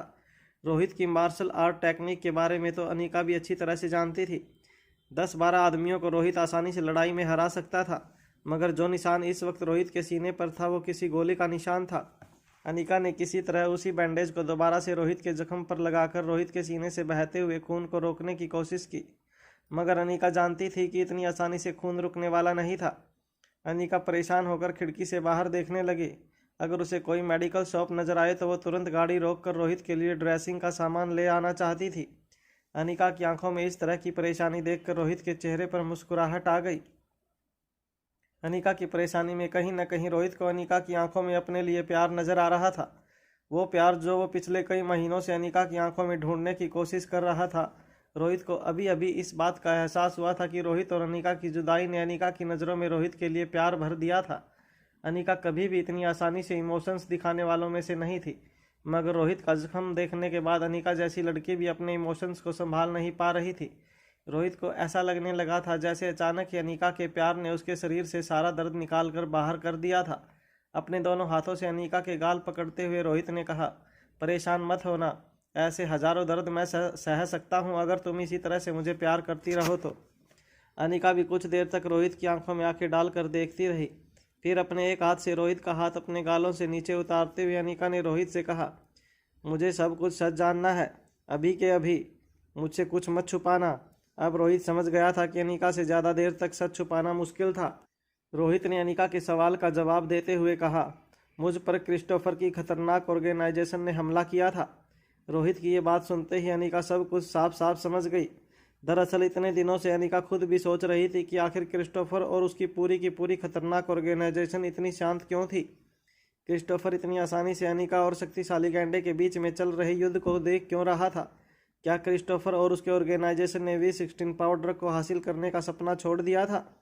अनीका अच्छी तरह से जानती थी कि क्रिस्टोफर की गैंग कोई मामूली गैंग नहीं थी, वो अपने आप में एक आर्मी थी। हथियारबंद लोगों के साथ क्रिस्टोफर की गैंग बेहद खतरनाक थी। रोहित के सीने पर जो जख्म था वो क्रिस्टोफर की गैंग से मुठभेड़ करते वक्त रोहित को लगा था। अनिका सब कुछ साफ साफ समझ गई थी। अनिका अब तक ये समझ रही थी कि इतनी तकलीफों के बावजूद रोहित पता नहीं क्यों नकाब के पीछे छुपा हुआ था, मगर असलियत ये थी कि जब अनिका शक्तिशाली गैंडे के साथ अपने बच्चों की जान बचाने के लिए लड़ाई लड़ रही थी, उसी वक्त रोहित भी अपनी फैमिली के लिए क्रिस्टोफर और उसकी खतरनाक ऑर्गेनाइजेशन से लड़ रहा था। बैंक में जब रोहित की लड़ाई शक्तिशाली गैंडे के साथ हुई थी, तब रोहित ने बड़ी ही चालाकी से V16 पावर ड्रग को पाने का क्लू अनिका के हाथों में दे दिया था और फिर रोहित ने अपनी मौत की खबर पूरी दुनिया में फैला दी थी। इससे क्रिस्टोफर के खतरनाक ऑर्गेनाइजेशन और बाकी लोगों का ध्यान शक्तिशाली गैंडे की ओर चला गया। लोगों की नज़रों में V16 पावर ड्रग को पाने का क्लू अब शक्तिशाली गैंडे के हाथों में था। इसलिए लोगों ने अपनी नज़रें अनिका से हटाकर शक्तिशाली गैंडे पर जमा ली। रोहित कदम कदम पर अनिका को बचाता रहा था। रोहित को भरोसा था कि अनिका अपने बच्चों को प्रोटेक्ट करने के काबिल थी। रोहित यह भी अच्छी तरह से जानता था कि शक्तिशाली गेंडा ज़्यादातर अपनी ताकत का इस्तेमाल करता था। शक्तिशाली गेंडा हथियारों का इस्तेमाल नहीं करता था और इसलिए रोहित यह भी बात अच्छी तरह से जानता था कि अनिका शक्तिशाली गेंडे का अच्छी तरह मुकाबला कर सकती थी और अपने बच्चों को प्रोटेक्ट कर सकती थी, मगर क्रिस्टोफर और उसकी खतरनाक गैंग हथियारों का इस्तेमाल करते थे। शायद उनके साथ मुकाबला करना अनिका के लिए बहुत मुश्किल हो जाता और इसलिए रोहित एक ढाल बनकर हमेशा से ही क्रिस्टोफर की पावरफुल गैंग से अनिका को बचाता रहा था। क्रिस्टोफर और उसकी गैंग के हर हमले को रोहित ने नाकाम किया था। लंदन पहुंचने के बाद रोहित ने अपनी ही एक गैंग बना ली थी, जिस गैंग की मदद से अपने वफादार अब्दुल और चिराग के साथ रोहित ने लंदन में अनिका के आसपास एक मजबूत ढाल बना रखी थी। क्रिस्टोफर और उसकी खतरनाक गैंग के हर हमले को रोहित ने नाकाम किया था, मगर पिछले ही हमले में रोहित उनकी एक गोली से बच नहीं पाया और वो गोली रोहित के सीने को पार करती हुई चली गई। रोहित की किस्मत अच्छी थी कि वो गोली रोहित के दिल पर जाकर नहीं लगी, वरना रोहित इस वक्त अनिका के सामने नहीं होता। रोहित की आंखों में देख रही अनिका और धीरे से जब कुछ सब कुछ समझ चुकी थी। इस वक्त अनिका को ऐसा लग रहा था जैसे उसके साथ एक ऐसी चीटिंग हुई थी जिसकी वो शिकायत भी नहीं कर सकती थी। रोहित ने अनिका को चीट जरूर किया था, मगर उसने सिर्फ अनिका की सेफ्टी के लिए ही वो सब किया था। अनिका को बार बार बूढ़े बाबा की वह बात भी याद आ रही थी जब उन्होंने कहा था कि अगर उसे क्रिस्टोफर की खतरनाक ऑर्गेनाइजेशन के साथ मुकाबला करना है तो उसे किंग का सहारा लेना होगा। मगर अनिका नहीं जानती थी कि जिस किंग के पास वो मदद की उम्मीद लेकर जाना चाहती थी, वो किंग पहले से ही अनिका की ढाल बनकर हर पल अनिका के साथ खड़ा था। जब रोहित ने अपनी बात आगे बढ़ाने की कोशिश की तो अनिका ने अपना एक हाथ रोहित के मुंह पर रखते हुए कहा, आगे कुछ कहने की ज़रूरत नहीं है, मुझे माफ़ कर दो, मैंने तुम्हें गलत समझा। अनिका की आंखों में रोहित के लिए इतना प्यार देखकर रोहित ने अनिका को गले से लगा लिया, मगर जैसे ही रोहित ने अनिका को गले से लगाया, रोहित को फिर से अपने सीने में दर्द महसूस हुआ। तभी अचानक अनिका ने ड्राइविंग सीट और पीछे वाली सीट को बांटने वाली खिड़की खोलकर ड्राइवर से कहा, गाड़ी सामने वाली मेडिकल शॉप के पास खड़ी करो। जब ड्राइवर ने पीछे मुड़कर देखा तो अनिका ने अपना मास्क पहन लिया था। ड्राइवर लड़की का चेहरा नहीं देख पाया, मगर हड़बड़ाती हुई आवाज़ में ड्राइवर ने अनिका से कहा, जी मैडम, अभी रोकता हूँ। जब ड्राइवर ने पीछे मुड़कर देखा तो ड्राइवर को सिर्फ इतना नज़र आया कि किंग यानी कि रोहित के शर्ट के बटन खुले थे। जब ड्राइवर ने मेडिकल शॉप के पास कार रोकी तो पूरा का पूरा काफिला एक साथ रुक गया। ड्राइवर को इंस्ट्रक्शन देने के बाद अनिका ने फिर से ड्राइविंग सीट वाली खिड़की को बंद कर दिया ताकि ड्राइवर पीछे मुड़कर रोहित को देख न सके। अनिका, जिसने मास्क पहन लिया था, वो कार से बाहर उतरी और सीधे मेडिकल शॉप के अंदर चली गई। पीछे खड़ी कार में बैठे चिराग और अब्दुल बड़े ही ध्यान से ब्लैक कैट को मेडिकल शॉप के अंदर जाते हुए देख रहे थे। अब्दुल ने ड्राइवर को फिर से कॉल लगाते हुए पूछा, अरे क्या हुआ, क्या देखा तुमने पीछे? क्या तुमने ऐसी कोई बात सुनी जो हमें पता होनी चाहिए? ड्राइवर को समझ नहीं आ रहा था कि वो उन लोगों से क्या कहे, मगर किसी तरह अटकती हुई धीमी आवाज़ में ड्राइवर ने अब्दुल से कहा, मैंने जब पीछे देखा तो साहब के शर्ट के बटन खुले थे और लड़की बस अचानक ही मेडिकल शॉप के अंदर चली गई। ये बात सुनते ही अब्दुल ने अपनी आंखें बंद कर ली और अपने फ़ोन पर कहने लगा, पता नहीं आज क्या हो गया है बॉस को, मुझे तो सोच कर भी शर्म आ रही है। पता नहीं क्या जादू चला दिया इस लड़की ने बॉस पर। चिराग खुद भी यह नहीं समझ पा रहा था कि आखिर इतने सालों में रोहित पहली बार इस तरह से बिहेव क्यों कर रहा था। चिराग इतने दिनों में इतना तो जान चुका था कि रोहित अनिका से बेहद प्यार करता था, फिर ये दूसरी लड़की के साथ इस तरह का अफेयर चिराग की समझ के बाहर था। अब्दुल ने नज़रें झुकाकर दबी हुई आवाज़ में बिना चिराग का चेहरा देखे चिराग से कहा, अब मुझे तुम्हें यह बताने की तो ज़रूरत नहीं है कि यह लड़की अंदर मेडिकल शॉप में क्यों गई है, चलती हुई गाड़ी में ये सब। कम से कम बॉस ने होटल तक पहुंचने का इंतज़ार तो किया होता। मुझे पक्का यकीन है कि इस औरत ने बॉस पर कोई जादू चला दिया है। जब अब्दुल ये सारी बातें कर रहा था तब अचानक ही चिराग ने देखा कि ब्लैक कैट मेडिकल शॉप से कुछ सामान लेकर बाहर आई। उसने क्या खरीदा था इतनी दूर से ये पता लगाना बेहद मुश्किल था। ब्लैक कैट फिर से रोहित की कार में बैठ गई और काफिला फिर से चल पड़ा। अनिका ने फिर से रोहित के शर्ट के बटन खोले और धीरे धीरे पहले वाली ड्रेसिंग निकालने लगी। अनिका ने देखा कि जख्म बिल्कुल ताज़ा हो चुका था। जब अनिका ने अच्छी तरह से रोहित के जख्म की जांच की तब उसे यह एहसास हुआ कि वैसे तो रोहित की सर्जरी ठीक ठाक हुई थी, मगर जिस डॉक्टर ने रोहित की सर्जरी की थी उसने टाँके ठीक तरह से नहीं लगाए थे, जिसकी वजह से बार बार रोहित का जख्म ताज़ा हो रहा था। अनिका अपने साथ मेडिकल शॉप से ज़रूरत की सारी चीज़ें लेकर आई थी। रोहित का जख्म साफ करने के बाद अनिका ने बड़े ही ध्यान से रोहित के जख्म के आसपास डिसइंफेक्शन लगाने की कोशिश की। घाव को अच्छी तरह से साफ करने के बाद अनिका ने रोहित को एक छोटा सा इंजेक्शन लगाया, जिसकी वजह से रोहित के मुंह से एक हल्की सी चीख निकल गई। जैसे ही रोहित की चीख की आवाज़ ड्राइवर के कानों पर पड़ी, ड्राइवर ने फ़ोन पर अब्दुल से कहा, पीछे से बॉस के चिल्लाने की आवाज़ आ रही है, क्या करूं? मैं गाड़ी रोक दूं? अब्दुल के फ़ोन से लाउड स्पीकर के जरिए चिराग ने भी यह बात सुनी थी।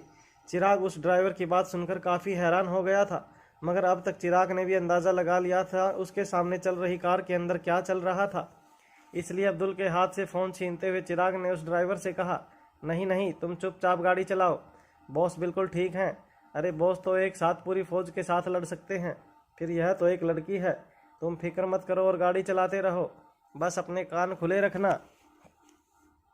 ड्राइवर को ये सारी इंस्ट्रक्शंस देने के बाद चिराग ने फ़ोन डिस्कनेक्ट कर दिया।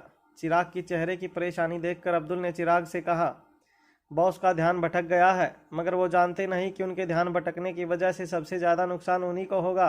तुम देख लेना चिराग, अनिका मैडम को पता चलते ही वह उस औरत की जमकर खबर लेगी। उस औरत की तो छोड़ो, मुझे तो बॉस की भी फिक्र होने लगी है। पता नहीं अनिका मैडम बॉस की क्या हालत करेगी। इस बार अब्दुल की बातें सुनकर चिराग भी काफ़ी इरिटेट हो गया था। चिराग ने अपनी आवाज़ ऊंची करते हुए अब्दुल से कहा, यार चुप रहो तुम 2 मिनट, हो सकता है हम लोग जो सोच रहे हों वह सब गलत हो। हम अपने बॉस को अच्छी तरह से जानते हैं। मैं और तुम दोनों ही सालों से बॉस के साथ रह रहे हैं। बॉस इतनी आसानी से किसी लड़की के मामले में फिसलने वालों में से नहीं है। इस पर अब्दुल ने भी अपनी आवाज़ ऊंची करते हुए चिराग से कहा, अरे बेवकूफ़ हो गए हो क्या तुम? अपनी आंखों से देख रहे हो सब कुछ, फिर भी कह रहे हो कि हो सकता है हम सब सोच रहे हैं जो वो गलत है। अरे गलत कैसे हो सकता है? उस ड्राइवर ने तुमसे जो कहा वो तुमने सुना नहीं, और फिर अचानक ही वो लड़की मेडिकल शॉप में क्या लेने गई थी? क्या तुम्हें पता नहीं? क्या तुम बच्चे हो? अब्दुल की इस बात पर भड़कते हुए चिराग ने कहा, अब तुम चुप हो जाओ एकदम, वरना मैं तुम्हें इस कार से निकाल दूंगा। वहाँ अनिका बड़े ही ध्यान से रोहित के जख्म पर दोबारा से पट्टियाँ करने लगी।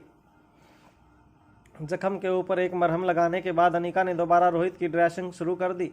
जख्म ताज़ा होने की वजह से रोहित को बार बार दर्द महसूस हो रहा था और रोहित के मुंह से ओह आह की आवाज़ें निकल रही थी। देखते ही देखते कार रोहित जहां पर ठहरने वाला था वहां पहुंच गई थी। रोहित के रुकते ही पीछे की कार में बैठे चिराग और अब्दुल दोनों दौड़कर रोहित की कार के पास आए। अब्दुल और चिराग दोनों ही कार के शीशे में से झांक कर देखने की कोशिश कर रहे थे कि अंदर क्या चल रहा था। कार का शीशा पूरी तरह से काला था। बाहर खड़े लोगों को अंदर बैठे लोगों का चेहरा नहीं दिखाई दे रहा था, मगर अपनी आंखों को उस काले शीशे पर लगाकर चिराग और अब्दुल दोनों अंदर झांक कर देखने की कोशिश कर रहे थे। तभी उन्होंने देखा कि एक लड़की ने अपना पूरा शरीर रोहित के शरीर पर झुका रखा था। दरअसल अंदर अनिका बड़े ही ध्यान से रोहित के जख्म की ड्रेसिंग कर रही थी। अनिका का चेहरा ठीक रोहित की छाती पर था और दर्द के मारे रोहित ऊह आह की आवाज़ें निकाल रहा था। बाहर से ये सब कुछ बेहद विचित्र लग रहा था। जब अब्दुल और चिराग ने ये देखा तो तुरंत उन लोगों ने अपनी नज़रें घुमा ली और कार के बाहर खड़े रह गए। वो लोग बड़ी ही शांति से कार का दरवाज़ा खुलने का वेट करने लगे।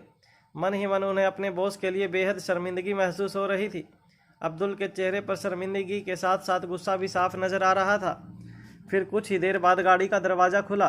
अनिका जिसने अब मास्क पहन लिया था वो पहले गाड़ी से बाहर उतरी। फिर रोहित को एस्कॉर्ट करते हुए अब्दुल ने उसे कार से बाहर उतारा।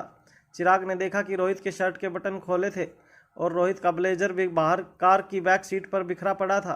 जब सब कुछ देखकर चिराग ने अपनी नज़रें झुका ली और चुपचाप कार की बैक सीट से ब्लेजर समेटकर अपने हाथ में रख लिया।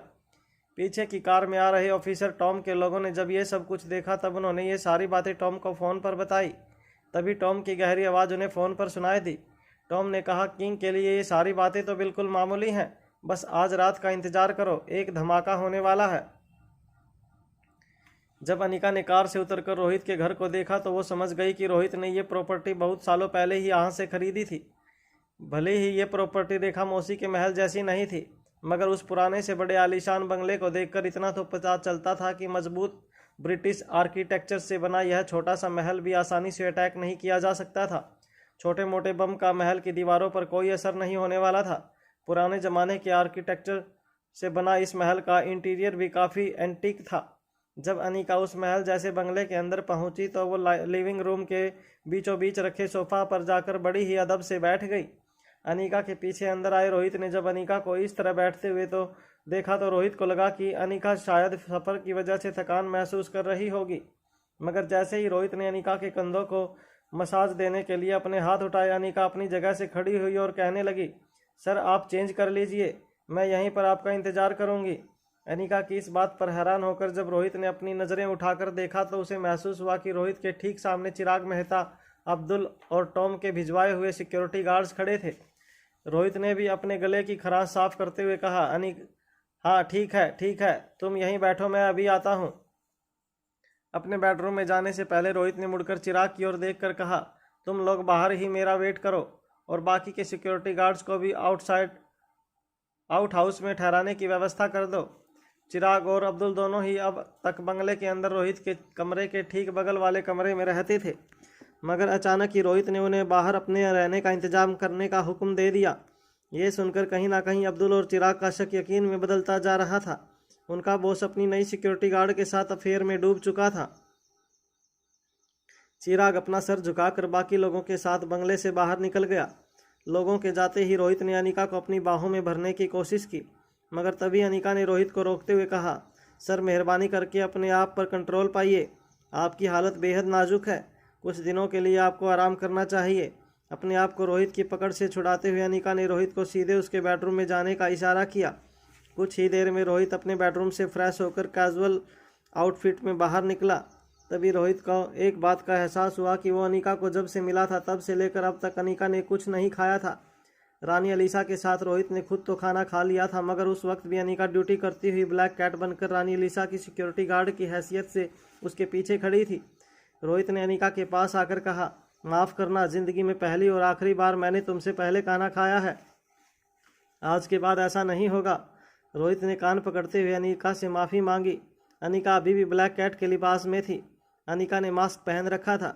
अनिका नहीं चाहती थी कि किसी भी हालत में रोहित के साथियों को पता चले कि ब्लैक कैट के नकाब के पीछे जो लड़की थी वह अनिका थी। अनिका ने अपने एक हाथ पर हाथ रखते हुए रोहित से कहा, हाँ भूख तो मुझे भी लगी है, एक काम करो, मेरे लिए एक्सोटिक बॉइल्ड वेजिटेबल्स मंगवाओ। अनिका की फरमाइश सुनते ही रोहित ने चुटकी बजाते हुए कहा, अभी हाजिर करता हूँ। मैं अपने स्पेशल शेफ से कहता हूँ कि तुम्हारे लिए एक्सोटिक बॉइल्ड वेजिटेबल्स तैयार करें, और साथ ही साथ यहाँ की फेमस चीज़ भी। ये कहने के बाद अचानक ही रोहित अपनी जगह पर रुक गया। वो फटी हुई आंखों से मुड़कर अनिका की ओर देखने लगा।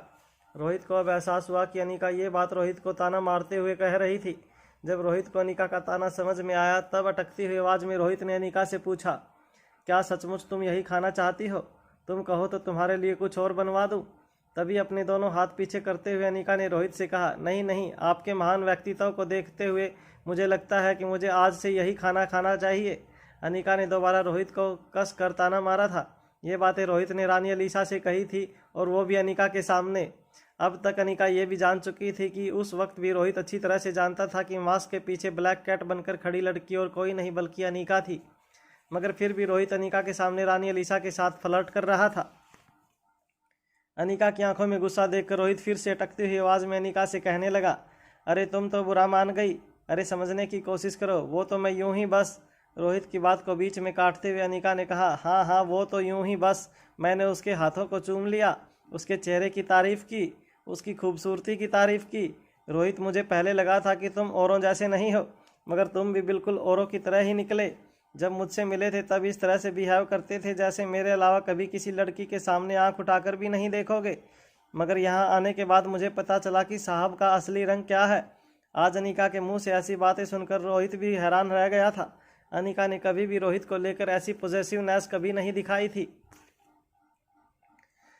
मगर आज अचानक ही अनिका ने जब रोहित को ताना मारना शुरू किया तब रोहित को घबराहट के साथ साथ कहीं ना कहीं अनिका को अपने लिए प्यार भी महसूस होने लगा था। रोहित ने अपनी बात समझाते हुए अनिका से कहा, देखो समझने की कोशिश करो, अरे वो फ्रांस की एक बड़ी सी रियासत की रानी है, उसके साथ अच्छे से पेश आना पड़ता है और फिर मुझे अपना काम भी तो निकलवाना था। जैसे ही रोहित ने यह बात कही अनिका ने अपने दोनों हाथ अपनी कमर पर रखकर रोहित से कहा, काम से याद आया, जरा मुझे बताओ कि तुम वहाँ क्या मकसद से जा रहे हो, तुम्हारा मिशन क्या है, इतने सारे लोगों को लेकर तुम राजमहल में क्यों दाखिल होना चाहते हो। रोहित अब जान चुका था कि अब अनिका से बातें छुपाने का कोई फायदा नहीं था। अनिका धीरे धीरे रोहित की हर प्लानिंग का पर्दाफाश करने ही वाली थी। रोहित अच्छी तरह से जानता था कि अनिका कितनी इंटेलिजेंट थी, इसलिए अपनी प्लानिंग के बारे में अब ज़्यादा देर तक अनिका से छुपाना रोहित के लिए भी मुमकिन नहीं था। रोहित ने अपनी नज़रें झुकाकर दबी हुई आवाज़ में अनिका से कहा, देखो मुझे लग रहा है कि क्रिस्टोफर के वो खतरनाक ऑर्गेनाइजेशन का हेडक्वार्टर और कोई नहीं और कहीं नहीं बल्कि उस राजमहल की बेसमेंट में है। रोहित के मुंह से ये बात सुनकर अनिका हैरान रह गई। अनिका खुद भी ये बात अच्छी तरह से जानती थी और अनिका ने पहले ही इंस्पेक्टर बास को इसके बारे में बता दिया था, मगर अनिका ये सोचकर हैरान हो रही थी कि आखिर रोहित ने इस पहेली को कैसे सुलझाया। अनिका को इस बात का पता सिर्फ इसलिए चला था क्योंकि अलेक्जेंडर के जरिए अनिका ने यह पहले सुलझाई थी, मगर रोहित ने अपने आप ही इस पहेली को सुलझाया था। इससे एक बात कन्फर्म हो जाती थी कि रोहित का नेटवर्क स्पेशल डिपार्टमेंट के नेटवर्क से कहीं ज़्यादा पावरफुल था। कुछ देर मन ही मन कुछ सोचने के बाद अनिका ने रोहित से पूछा, तो फिर क्या बड़ी रानी इस सब के पीछे है? क्या वो ही खतरनाक ऑर्गेनाइजेशन की करता धरता है? अनिका की ये बात सुनने के बाद एक लंबी सांस छोड़ते हुए रोहित ने कहा, नहीं, मुझे नहीं लगता कि ऐसा है। फिर अपने मन ही मन कुछ सोचने के बाद अनिका ने दोबारा रोहित से पूछा, तो क्या रानी अलीसा इस सब के पीछे है? रोहित ने इस सवाल के बाद कुछ देर तक अनिका की आंखों में आंखें डालकर देखा और फिर अपनी नज़रें झुकाकर कहा, नहीं नहीं, वो ये सब नहीं कर सकती। इस बार रोहित की बात में बिल्कुल श्योरिटी थी। रोहित की आवाज़ से और रोहित की बात करने के तरीके से अनिका ने अंदाज़ा लगाया था कि इस बात को लेकर रोहित को कितना यकीन था। इसलिए अपने दोनों हाथ अपनी कमर पर रखते हुए अनिका ने रोहित से कहा, अरे वाह, इतनी अच्छी तरह से पहचानते हो तुम रानी अलीसा को। अनिका की बातों में छुपे तंज को समझते हुए रोहित ने अनिका को समझाते हुए कहा, अरे नहीं नहीं, ऐसी बात नहीं है। बचपन में 3 साल हमने साथ पढ़ाई की है, मैं उसे अच्छी तरह से जानता हूँ। हाँ, थोड़ी सी सरफिरी है, थोड़ी सी नक चढ़ी है, मगर लड़की दिल की बुरी नहीं है। रोहित के मुंह से रानी अलीसा की इतनी तारीफें सुनकर अनिका पाँव पर पाँव चढ़ाकर सोफे पर बैठ गई। अपनी बात आगे बढ़ाते हुए रोहित ने कहा, अरे तुम समझने की कोशिश करो, अगर रानी अलीसा ही इन सब के पीछे होती तो आज नहीं तो कल उस बात का पता चल ही जाता। इतने सालों तक ये बात मुझसे छुपी नहीं रह सकती थी। रोहित की इस बात का जवाब देते हुए अनिका ने कहा, अरे फिर ये कैसे हो सकता है कि इतनी खतरनाक ऑर्गेनाइजेशन का हेडक्वार्टर राजमहल के बेसमेंट में हो और किसी को इस बात की कानों कान खबर भी ना हो। इस राजमहल में बिना इजाज़त के घुस पाना भी सोचा नहीं जा सकता। उसी राजमहल के बेसमेंट में इतनी खतरनाक ऑर्गेनाइजेशन इतने सालों से काम कर रही है और तुम कह रहे हो कि बड़ी रानी को और तुम्हारी रानी अलीसा को इस बात की कानों कान खबर भी नहीं है। मेरी तो समझ में नहीं आ रहा है कि रानी अलीसा के लिए ये तुम्हारा विश्वास है या तुम्हारा प्यार। जब तक शेफ अनिका के लिए मंगवाए हुए एक्जोटिक वर्ल्ड वेजिटेबल बनाकर लाता, रोहित ने अनिका को पूरी बात समझाने का फैसला किया। रोहित अनिका के बगल में बैठकर अनिका से कहने लगा, देखो अभी पिछले कुछ वक्त में मैंने पूरी इन्वेस्टिगेशन की है और इस इन्वेस्टिगेशन में कई चीज़ों से पर्दा हटा है। वो खतरनाक ऑर्गेनाइजेशन क्रिस्टोफर के पिता ने शायद शुरू की थी। उसके साथ कुछ और लोग भी मिले हुए थे जिनके बारे में मैं अब तक कुछ नहीं जान पाया, मगर उन दिनों हजारों छोटे छोटे बच्चों को अलग अलग देशों से लाकर उन्हें बंदी बनाकर उन्हें टॉर्चर किया गया था। ह्यूमन एक्सपेरिमेंट करने के बाद उन बच्चों के शरीर में पावर ड्रग को इंजेक्ट किया गया था, जिसके बाद एक के बाद एक बच्चे मरने लगे। सालों बाद उन बच्चों में से सिर्फ 5 बच्चे आज जिंदा हैं, जिनमें से एक खुद क्रिस्टोफर है। क्रिस्टोफर के पापा ने ये ऑर्गेनाइजेशन शुरू की थी, इसलिए क्रिस्टोफर के पास इस ऑर्गेनाइजेशन को लीड करने के अलावा और कोई रास्ता नहीं था। दूसरा था आशीष डोगरा। आशीष के बचपन से ही क्रिस्टोफर के साथ काफ़ी अच्छे संबंध रहे थे। कई बार बचपन में आशीष ने क्रिस्टोफर की जान भी बचाई थी, इसीलिए क्रिस्टोफर आशीष को काफ़ी मानता है, उसे अपना सच्चा दोस्त समझता है और इसलिए आशीष को आज तक क्रिस्टोफर ने अपने से अलग नहीं होने दिया। तीसरा शक्तिशाली गेंडा, जो अब रानी अलीसा और बड़ी रानी का स्पेशल सिक्योरिटी गार्ड है। जैसे ही रोहित ने यह बात कही, अनिका ने रोहित को आगे बोलने से रोकते हुए कहा, देयर यू आर, अगर तुम ये कह रहे हो कि बड़ी रानी का या रानी अलीसा का इन सारी चीज़ों में कोई हाथ नहीं है, तो जरा मुझे ये बताओ, शक्तिशाली गेंडा उनके इतने करीब कैसे हो सकता है? रोहित के चेहरे के एक्सप्रेशंस देखकर अनिका ये समझ गई थी कि इस बात का जवाब तो खुद रोहित के पास भी नहीं था। कुछ देर मन ही मन सोचने के बाद रोहित ने अपनी बात आगे बढ़ाते हुए कहा, ये एक पहेली है जो अभी तक सुलझानी बाकी है। अब बाकी बचे दो लोगों में से एक ने तुम्हारे साथ हुई हाथापाई में दम तोड़ दिया, यानी कि सुकेश, जो दुनिया का सबसे बेहतरीन हैकर था, और दूसरी थी इस दुनिया की सबसे बेहतरीन संगीतकार लव। अब हुआ ये था कि लव को खतरनाक ऑर्गेनाइजेशन की एक्टिविटीज़ में बिल्कुल इंटरेस्ट नहीं था। उसे पावर ड्रग के जरिए जो ताकत हासिल हुई थी वो ये थी कि वो कुदरती चीज़ों को अपने गले में उतार कर बिल्कुल वैसा ही साउंड अपने गले से निकाल सकती थी, और उसके इसी पावर ने उसे इस दुनिया का सबसे बेहतरीन म्यूजिशियन बना दिया था। क्रिस्टोफर ने जब खतरनाक ऑर्गेनाइजेशन का पावर अपने हाथ में लिया तो सबसे पहले उसने लव को इस खतरनाक ऑर्गेनाइजेशन की चुंगल से आज़ाद कर दिया। रोहित की ये बात सुनने के बाद अनिका मन ही मन कुछ सोचने के बाद रोहित से पूछा, मगर ज़रा मुझे ये बताओ कि ये लव की मौत अचानक कैसे हुई? मेरा मतलब है कि V16 पाउडर का डोज लगने में अभी उसके पास 2 महीने का और वक्त बाकी था। जिस तरह अलेक्जेंडर, क्रिस्टोफर और आशीष के पास भी अपने आप को बचाने के लिए 2 महीने का वक्त बाकी है, फिर ये अचानक ही 2 महीने पहले ही लव की मौत कैसे हुई? क्या लव की मौत पाउडर का आखिरी डोज न मिलने की वजह से हुई है, या लव की मौत का राज कुछ और है?